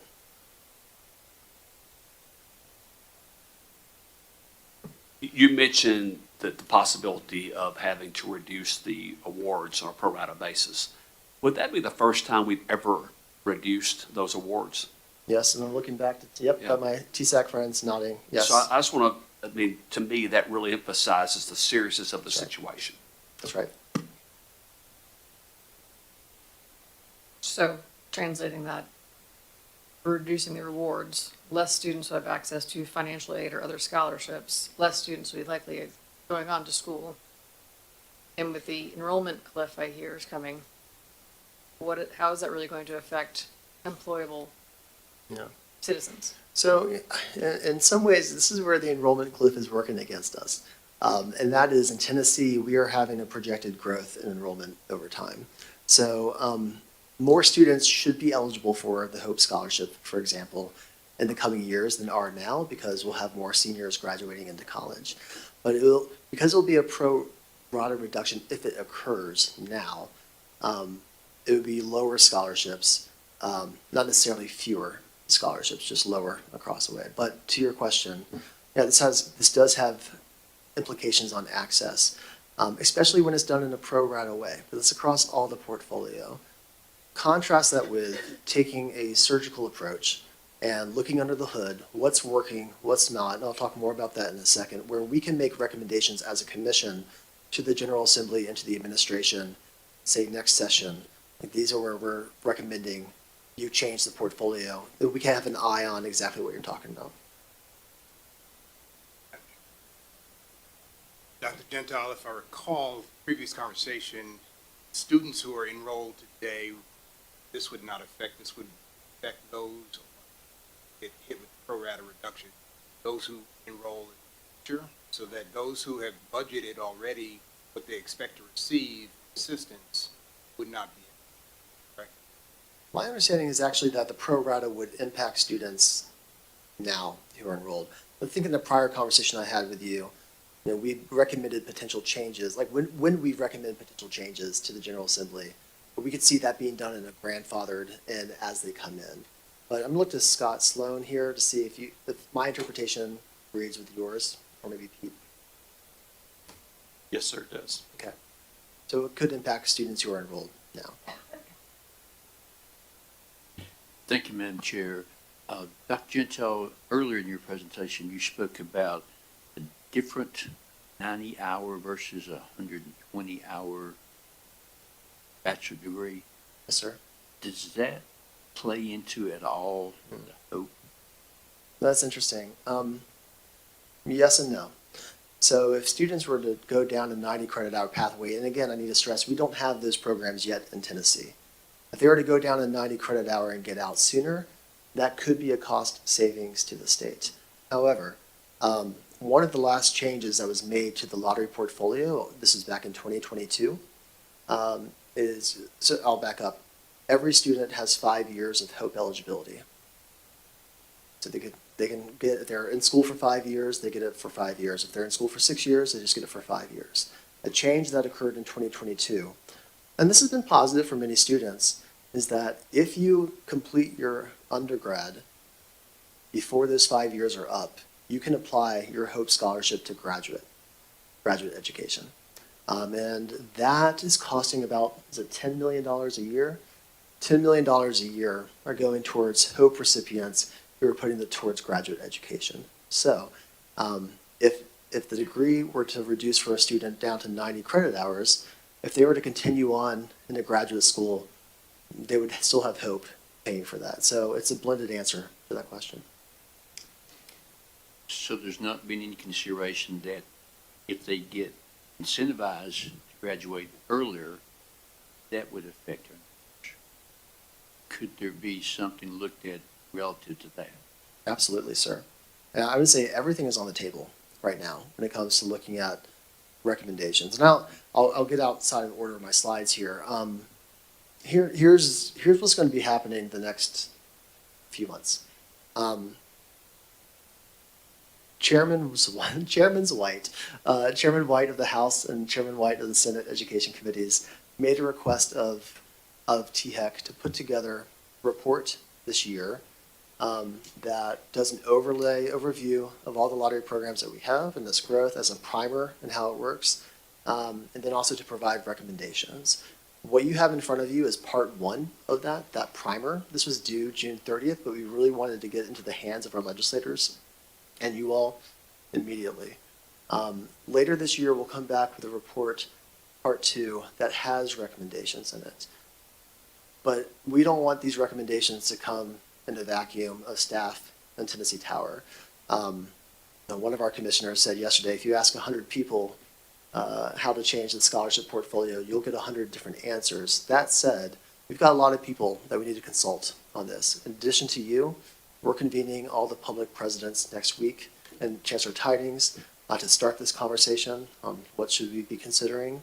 I've got a meeting and presentation to TECUA next week, our Independent College and University Association, and their presidents to kick off that conversation, and so that we can identify exactly what you're pointing to, sir. What are things that could and should be on the table for consideration? Examples that have already been put forward are a last in, first out. I mentioned some changes that occurred in 2022. Are those the first things that we consider reducing the portfolio? There's looking at student outcomes and workforce preparedness. There's a whole host of things that we can consider. The integration of reduced bachelor degrees should also be one of those two. I have a quick question going through here. Dual enrollment grants, we require, Mr. James, I believe, that we require high schools to provide opportunities for dual enrollment. How would that affect? Yeah. Dual enrollment has been the one that a lot of people have been looking to because it has been greatly subsidized in the last few years, and we've seen great growths in it. Students can get access to a dual enrollment grant as early as freshman year if they're going to a TCAT. Us considering changes to dual enrollment, if we do, there'll be a lot of perspectives that we need to engage in from the higher education side, but K-12 and Mr. James here can go into more details of it. K-12 has now integrated this into their funding formula, their TISA funding, an expectation for EPSOs and post-secondary success. Mr. James, can you talk to that for a second, please? I can. Well, and one of the other points that I would make is that K-12 does not have its head in the sand on this. It's these numbers are fairly daunting, and we recognize that this is a shared responsibility that all Tennesseans have. So I think as we work through this process, one of the things that we would need to look at is a core of 4 or 5 courses, and this is just Nathan's brain here, but when I think about it, it makes sense to have certain benchmarks that if our students are going to be taking the dual enrollment, which you couldn't find a bigger advocate for it than I am for sure.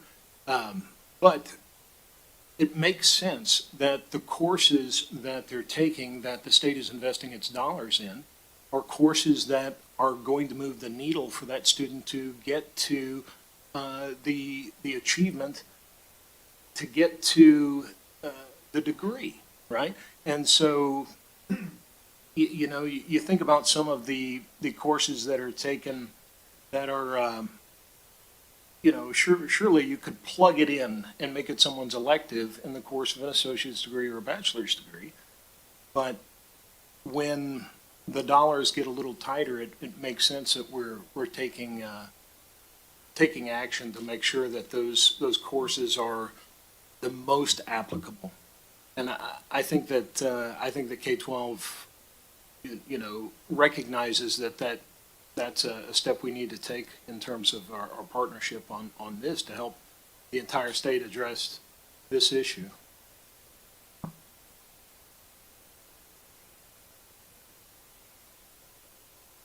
So let's exhale a little bit. Where are we right now? As I mentioned, we got Q2 revenue right after December 31st. We'll get Q3 at the end of March.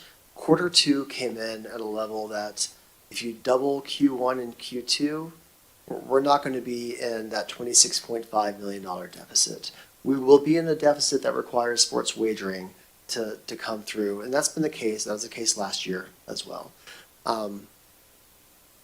So if it holds, we are right now not projecting pro rata reductions for next fiscal year.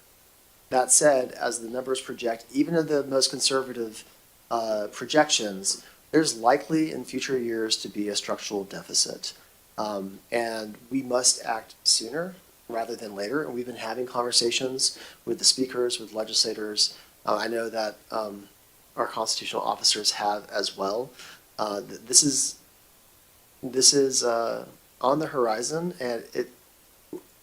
and just because this year we might be okay does not mean that we need to rest. We need to address this. And I've had conversations with each and every one of our presidents about this. We all are understanding where we're going or what's happening right now. I've already talked about the plan ahead. We'll have more to speak to this in the near future. And before I hand it over to Paige, I'm going to see if there's any other questions about the financial projections here.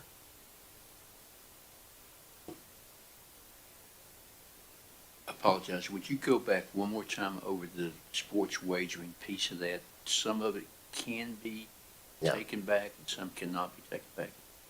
Yeah. So 80% of sports wagering revenue that come in years ago is slated to go towards the lottery. I can't speak to the other 20%. That's got other purposes.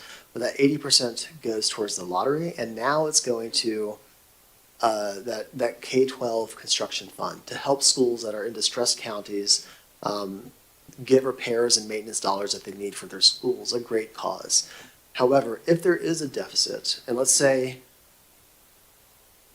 that 87.5 million is what's projected this year, up to that total of 87.5 could go towards covering that lottery deficit.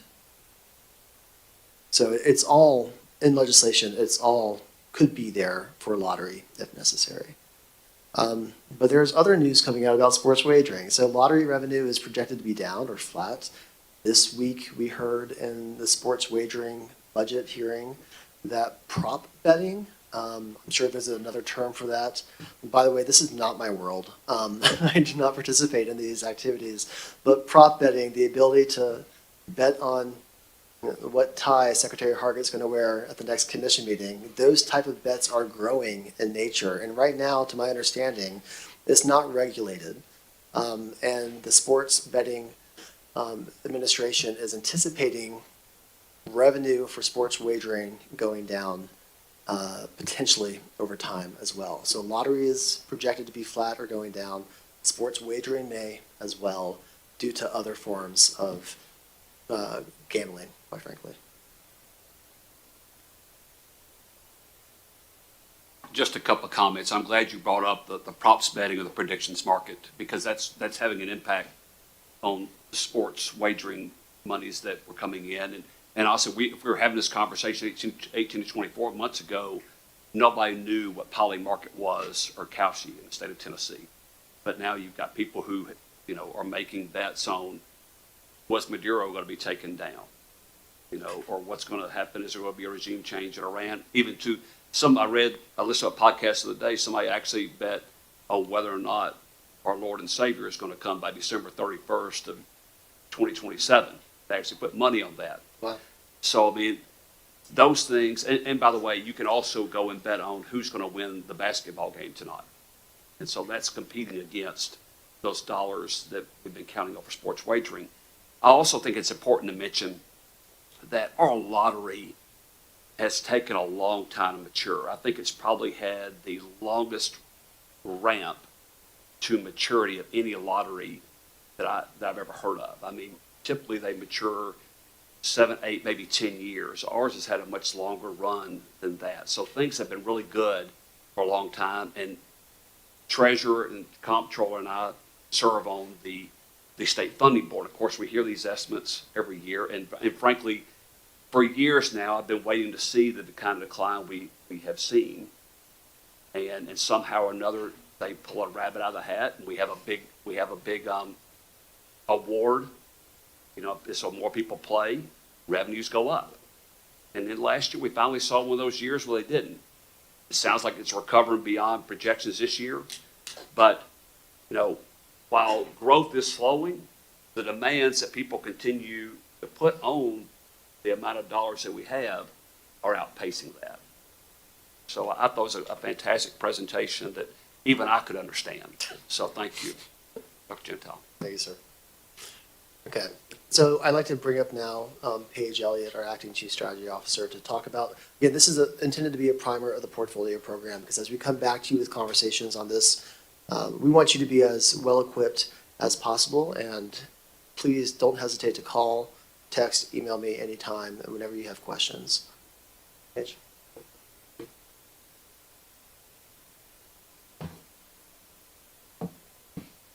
Thank you, Dr. Gentile. Good morning, Chair Scarlett and Commissioners. So as Director Gentile mentioned, THEC staff have prepared a memo to the chairs of the education committees of the House and the Senate that serves as a primer on all things Tennessee Education Lottery Scholarship, or TELS. This memo, which you have a copy of, will be shared with the legislature today. Currently, the full TELS portfolio includes 13 scholarship programs. Each program has varying eligibility, application, and maintenance requirements, and each program awards different aid amounts. And that's one of the things that we recognize, is that this is rather complex. These details are communicated to students in a variety of ways, but one of the best sources is our collegefortn.org website. Additionally, each program is included in the Department of Finance and Administration's Office of Evidence and Impacts Program Inventory, which serves as a mechanism for reporting annual expenditures and outcomes data for each scholarship. I say all that to kind of set the stage of what I'm going to talk about, which is we're going to look at the top 5 programs in the portfolio and kind of give you a high-level understanding of what those programs are, what their eligibility requirements are, the award amounts, so that you can begin to be familiarized with the options in front of us as we look to those recommendations that Stephen mentioned earlier. So I'll detail the 5 largest programs in the TELS portfolio, share that high-level overview, and share the available outcomes data that we have for each of these programs. And then we'll close with a look at how expenditures and the number of students served has changed in the last 8 years. So you can start to see that picture here for the full TELS portfolio, where the bars represent the total aid amount awarded each year in millions of dollars, and the line depicts the number of students receiving aid. You'll see the same format of graph for each of the programs that we're about to walk through. In the 2015-16 aid year, 21,135 students received some form of TELS aid, totaling $324.1 million. 10 years later, that number of students served has consistently grown, with the exception of a pandemic-related dip in the 2021-22 year. Last year, 169,412 students received $505 million in aid from the Tennessee Education Lottery Scholarship. The largest program in the TELS portfolio is the Hope Scholarship. The Hope Scholarship recognizes and promotes both academic achievement in high school and the importance of a post-secondary education by providing scholarships to Tennessee's best and brightest students. Tennessee residents who graduate from an eligible Tennessee high school must earn a 3.0 high school grade point average or a 21 on the ACT to be eligible for the Hope Scholarship. Hope eligible institutions include both public and private schools in Tennessee. Effective for the 22-23 aid year, award amounts were increased to $1,600 per term for students enrolled at community colleges and $22,050 for freshmen and sophomore students at four-year institutions. Juniors and seniors at four-year institutions get an increased award amount of $2,850 per term. This change in award amounts is why you see that jump in expenditures in 22-23, while recipient counts inched up slowly following the pandemic. Gratefully, in the most recent year, we have exceeded pre-pandemic student counts with over 50,000 students receiving just the base Hope Scholarship. I'll also take a moment of personal privilege to say that I was a grateful recipient of the Hope Scholarship back in the day. In terms of outcomes, 62% of first-time Hope recipients in fall 2023 retained their scholarship into the second year. And retention in higher education more broadly, even for students who don't renew their scholarship, remains higher for those first-time Hope recipients than for the full freshman cohort. The four-year graduation rate for the Hope Scholarship recipients in the fall 2019 cohort was 47%, and 3/4 of those students maintained their Hope Scholarship through graduation. By year 5, which is the final year of scholarship eligibility that Stephen mentioned earlier, the Hope recipient graduation rate for the 2019 cohort rose to 57%, so a pretty big jump, 10 percentage points in that final year of eligibility. Hope also has 2 supplement programs. The General Assembly Merit Scholarship, or GAMS, is a supplement to the Hope Scholarship that recognizes the achievement of high-achieving high school students and provides extra funds to encourage those students to remain in Tennessee for post-secondary education. In addition to the eligibility requirements for the base Hope Scholarship, to qualify for the GAMS supplement, students must have at least a 3.75 high school GPA and score at least a 29 on the ACT. GAMS provides an additional $500 per term. You'll see here again the impacts of that increased award levels in the 22-23 year. And notably, student participants in GAMS has not rebounded to its pre-pandemic height. The nearly 8,600 students who received GAMS last year is about 480 students short of that peak we saw in 2020-21. The second supplement to the Hope Scholarship is the Aspire Award, which provides extra assistance to low-income Tennesseans who meet Hope eligibility requirements. To qualify for the Aspire Award supplement, students must have a family-adjusted gross income of $36,000 per year or below. Aspire provides an additional $250 per term to community college students and $750 per term to students at four-year institutions. GAMS and Aspire do not stack. Students receive the larger of one or the other if they are eligible for both supplements. That is a pretty small student group. As we have observed in other spheres, low-income students were particularly impacted by the pandemic, and so the count of student participants here certainly demonstrates that same trend. In addition, that income threshold for Aspire eligibility has remained unchanged over time at $36,000 a year. As we've seen in the broader economic situation, as inflation has increased in recent years, fewer students fall below this income threshold. So that's the other reason for that low participation or kind of flatlining participation numbers. The second largest program in the TELS portfolio is the Dual Enrollment Grant. The grant provides financial assistance so that students may participate in college-level coursework while in high school.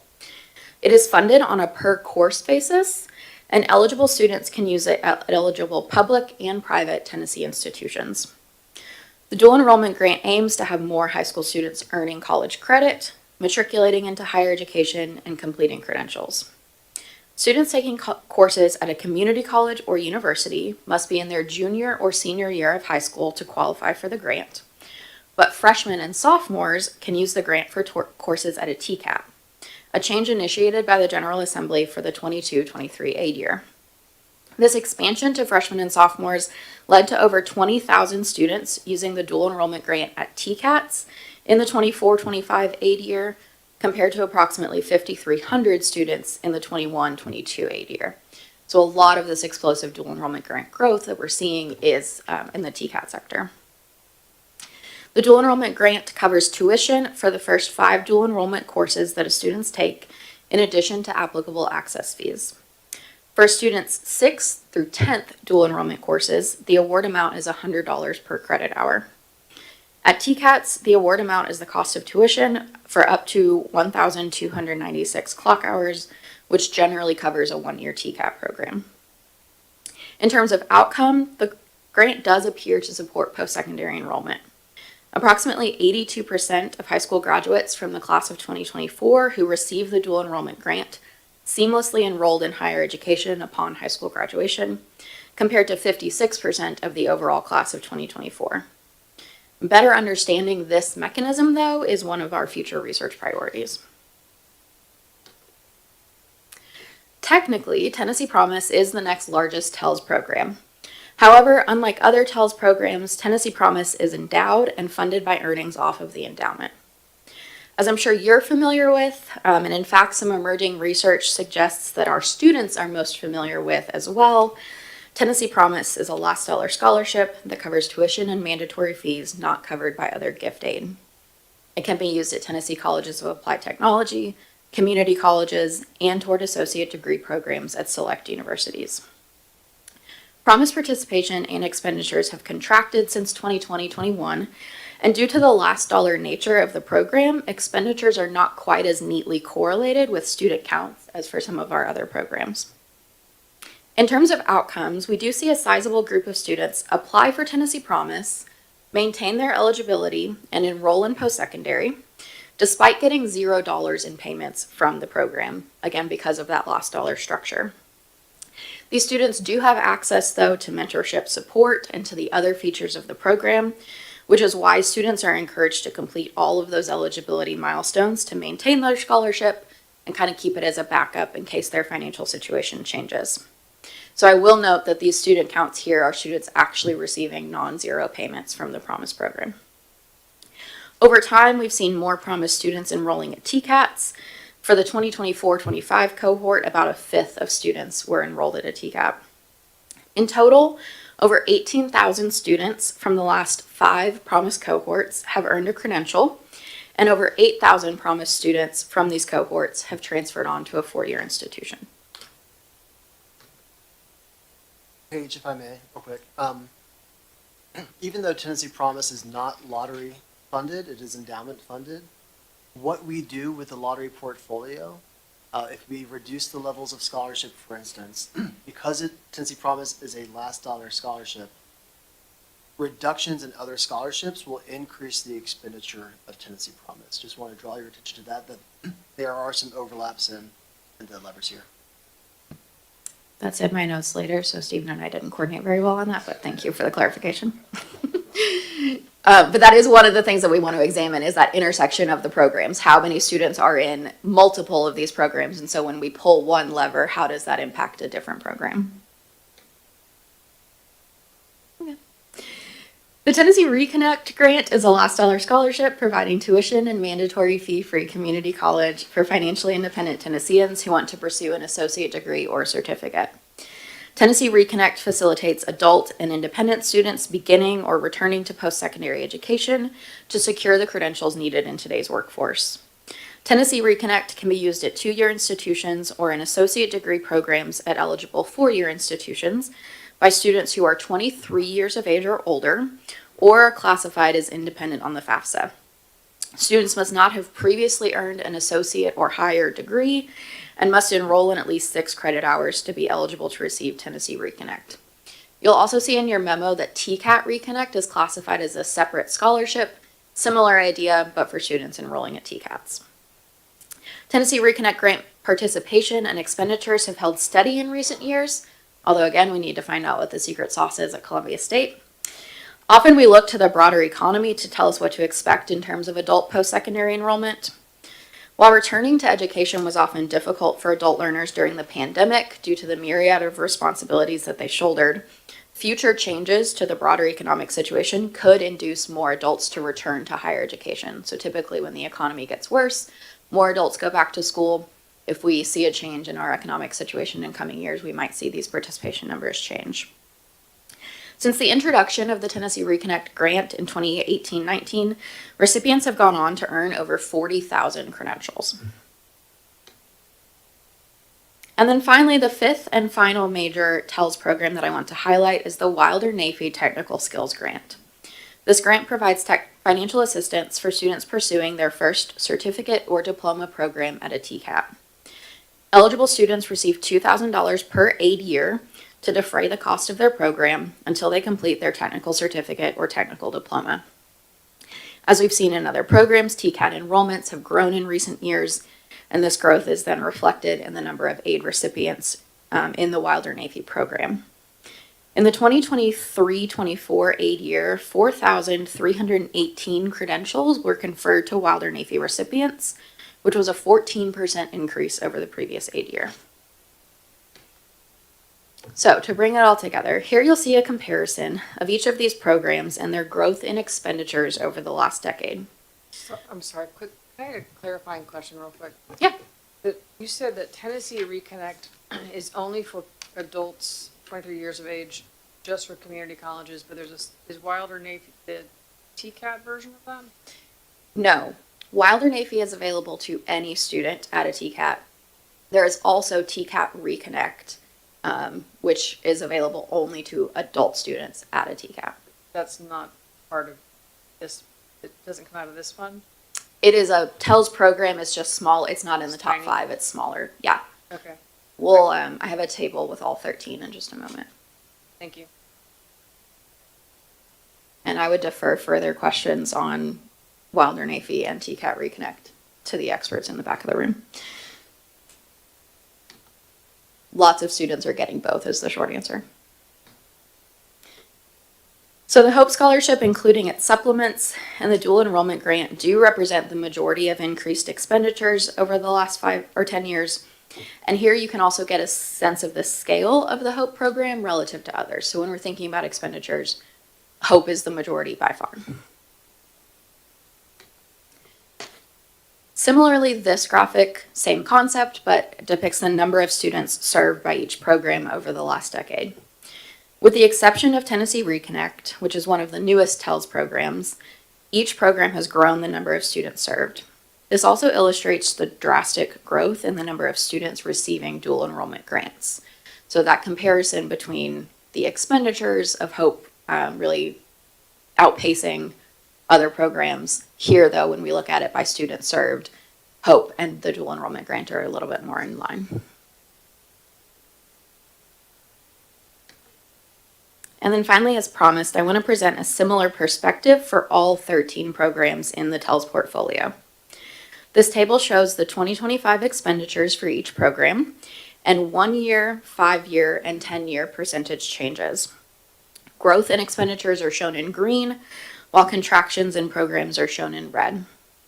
The most notable growth in expenditures has been the medium and long-term growth in the dual enrollment grant and middle college scholarship expenditures, as well as the Hope Foster Care Grant. Though middle college and foster care grants, as you can see, are both much smaller programs.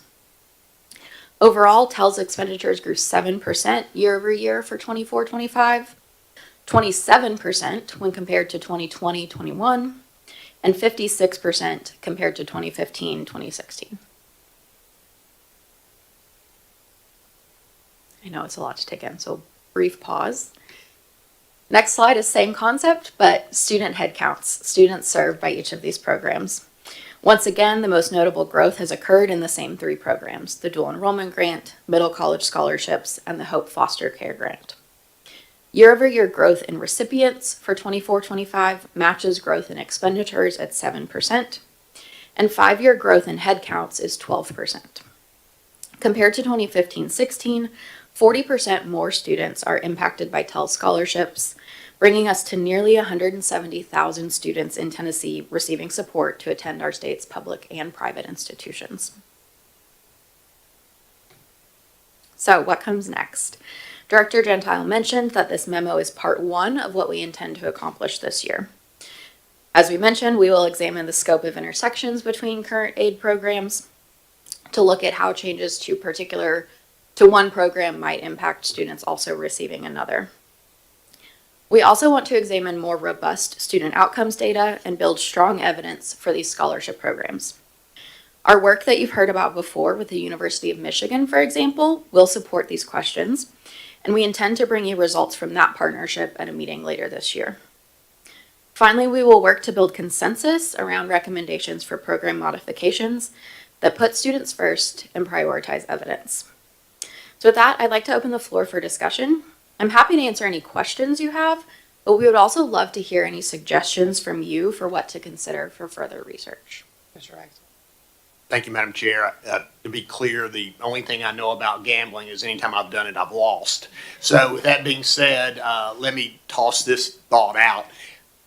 Dr. Gentile, you were talking about how wagering now, and Secretary Hargett, wagering now has gone away from maybe not necessarily just sports betting, but other types of betting. Is there any way that you could tax that the same type of fashion that you tax sports gambling, or other than just needing the General Assembly to approve it?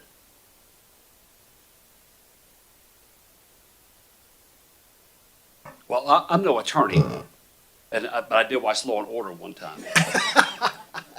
So obviously, and Treasurer I know knows a lot more about this than I do. Right now those prediction markets are not regulated by states. It's the CTFC, is that what they're regulated by? Treasurer Lillard. And also I would really count the Attorney General to opine about whether or not you could even think about offering that. I think some people were surprised years ago when we were able to allow sports betting, and it was deemed to be a game of skill rather than a game of chance. Yeah. So that's a much bigger question than I'm capable of answering. You look at how we're growing as a state and how these programs are growing, and I've spoken repeatedly about how proud that we should all be about access to our higher education institutions. As you begin to look at cutting those awards and doing different things, I would also hope that we would look at additional revenue streams on alternative type activities rather than housing or food perhaps. So if you were going to gamble in some other ways, I don't know why we couldn't potentially do that as well. So just a thought. What other thoughts or questions or comments do we have on this topic? Mr. James? Sorry. Mr. Dieter? Should I go ahead and go? Yes. I was wondering, and this might be too far off. I was just thinking back to my personal experience with the Hope Scholarship, and it definitely aided in me choosing to stay in state as opposed to going out of state. Is there a way that you could potentially find out from high school students how much of an effect the Hope Scholarship has on their choice to stay in school in Tennessee? I'm not really sure how much that would help make a case for either way, but I'm just wondering if that's something that you would want to consider, because it's clear that it keeps students in, but I'm wondering how much of an impact it has, I'm not really sure if that's something that would want to be considered. No, that is a brilliant suggestion. And in fact, my colleague Josh Skiles is in the midst of a PhD dissertation that is doing student interviews on that exact question. What do students understand in Tennessee about our financial aid portfolio? How does it impact their decision making? I believe that student interviews have wrapped up and that we will be able to share that information with the commission most likely July, but this will certainly be a part of our reporting here, is how we think about the student experience of these scholarships. So you are on exactly the right track. And I'm happy that we are already working on that piece. Yes, me too. Thank you. Mr. James? Could we back up 2 slides? All right, maybe one. Down there we are. So just looking at these numbers, it's pretty staggering to see where we've come over the course of the last decade, and especially in the number of students served. on the dual enrollment grant. If we're thinking about, if we're thinking about other areas to explore and things to drill down on, I would love to see the research on how many of these students finish a credential. Is this, are we including here also TCAT dual enrollment?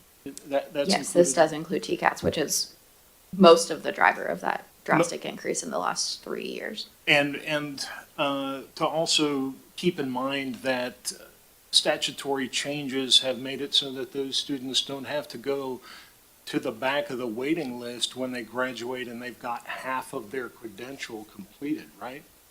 So I think, first of all, we need to think about these a little differently. And I'd love to see what the completion rates are by the TCATs. When folks come out with a TCAT credential, they've got in many cases a 90% plus placement rate. These TCATs and the dual enrollment at the TCATs is incredibly essential to rural Tennessee. It is, these colleges of applied technology are in many cases the key to not hollowing out our rural counties. So to see how that would work and how many of those go on to completion, and then also to take a look in the, on the academic side and contrast those.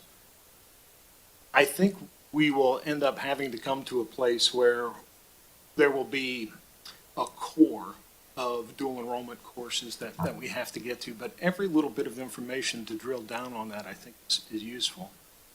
And I gotta say, it's wonderful, I think, to see the expansion that's happened with these middle colleges. But, you know, we can't be blithe about any of it, can we? Because these are, you know, this is a finite resource that we have. Mr. Wood?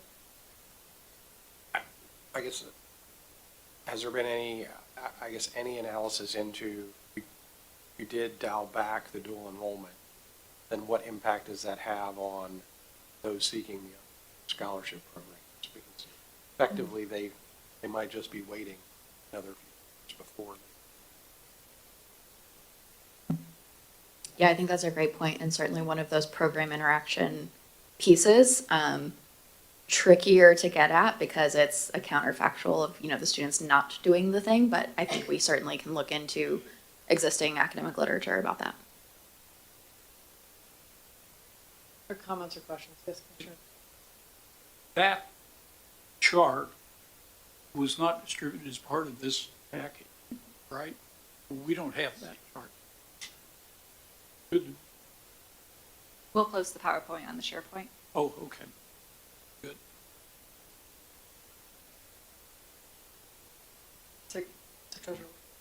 Madam Chair, you know, a program need has never met an income stream in state government that it didn't like, you know.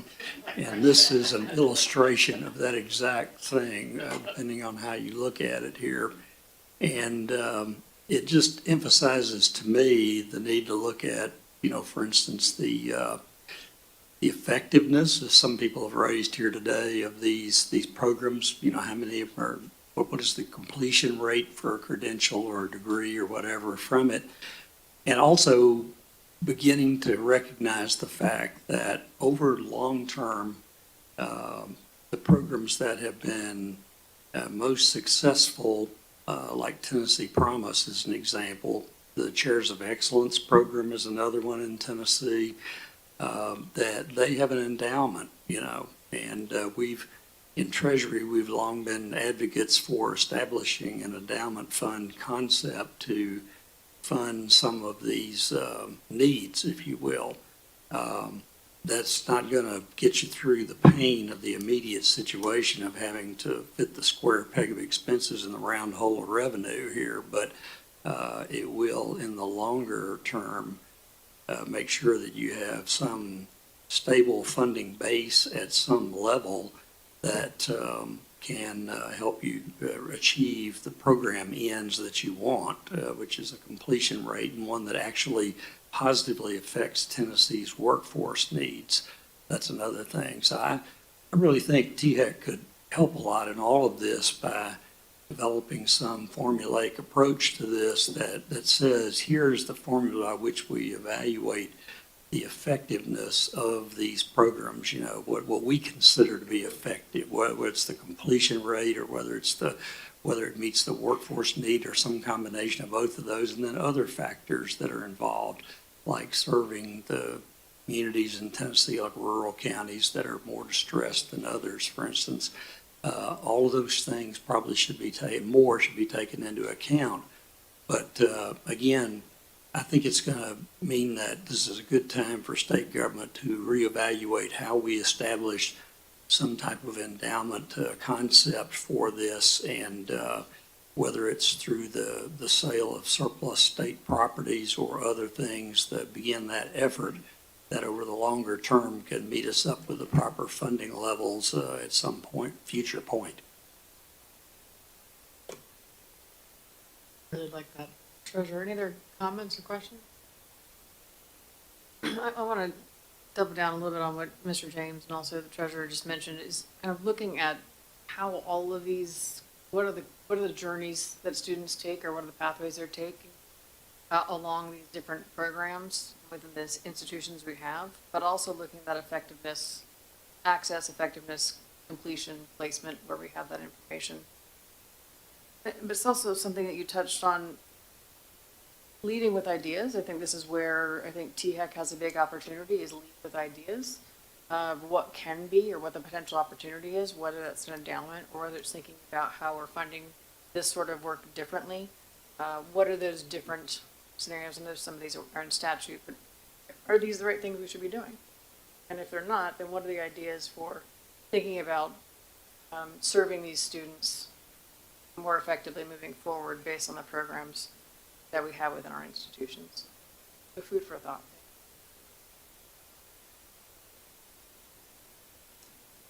Anything else? Thank you, Ms. Thank Elliott. you. We really appreciate the time. And also you, Dr. Jeff. Appreciate it. Put down. We are at our final agenda item, which is other business. If any commission member has any other business, now is the time to speak up. Let us know. Hearing none, this concludes our agenda. Our next commission meeting will be Friday, May 15th in Nashville. Is that correct? Okay, we are adjourned.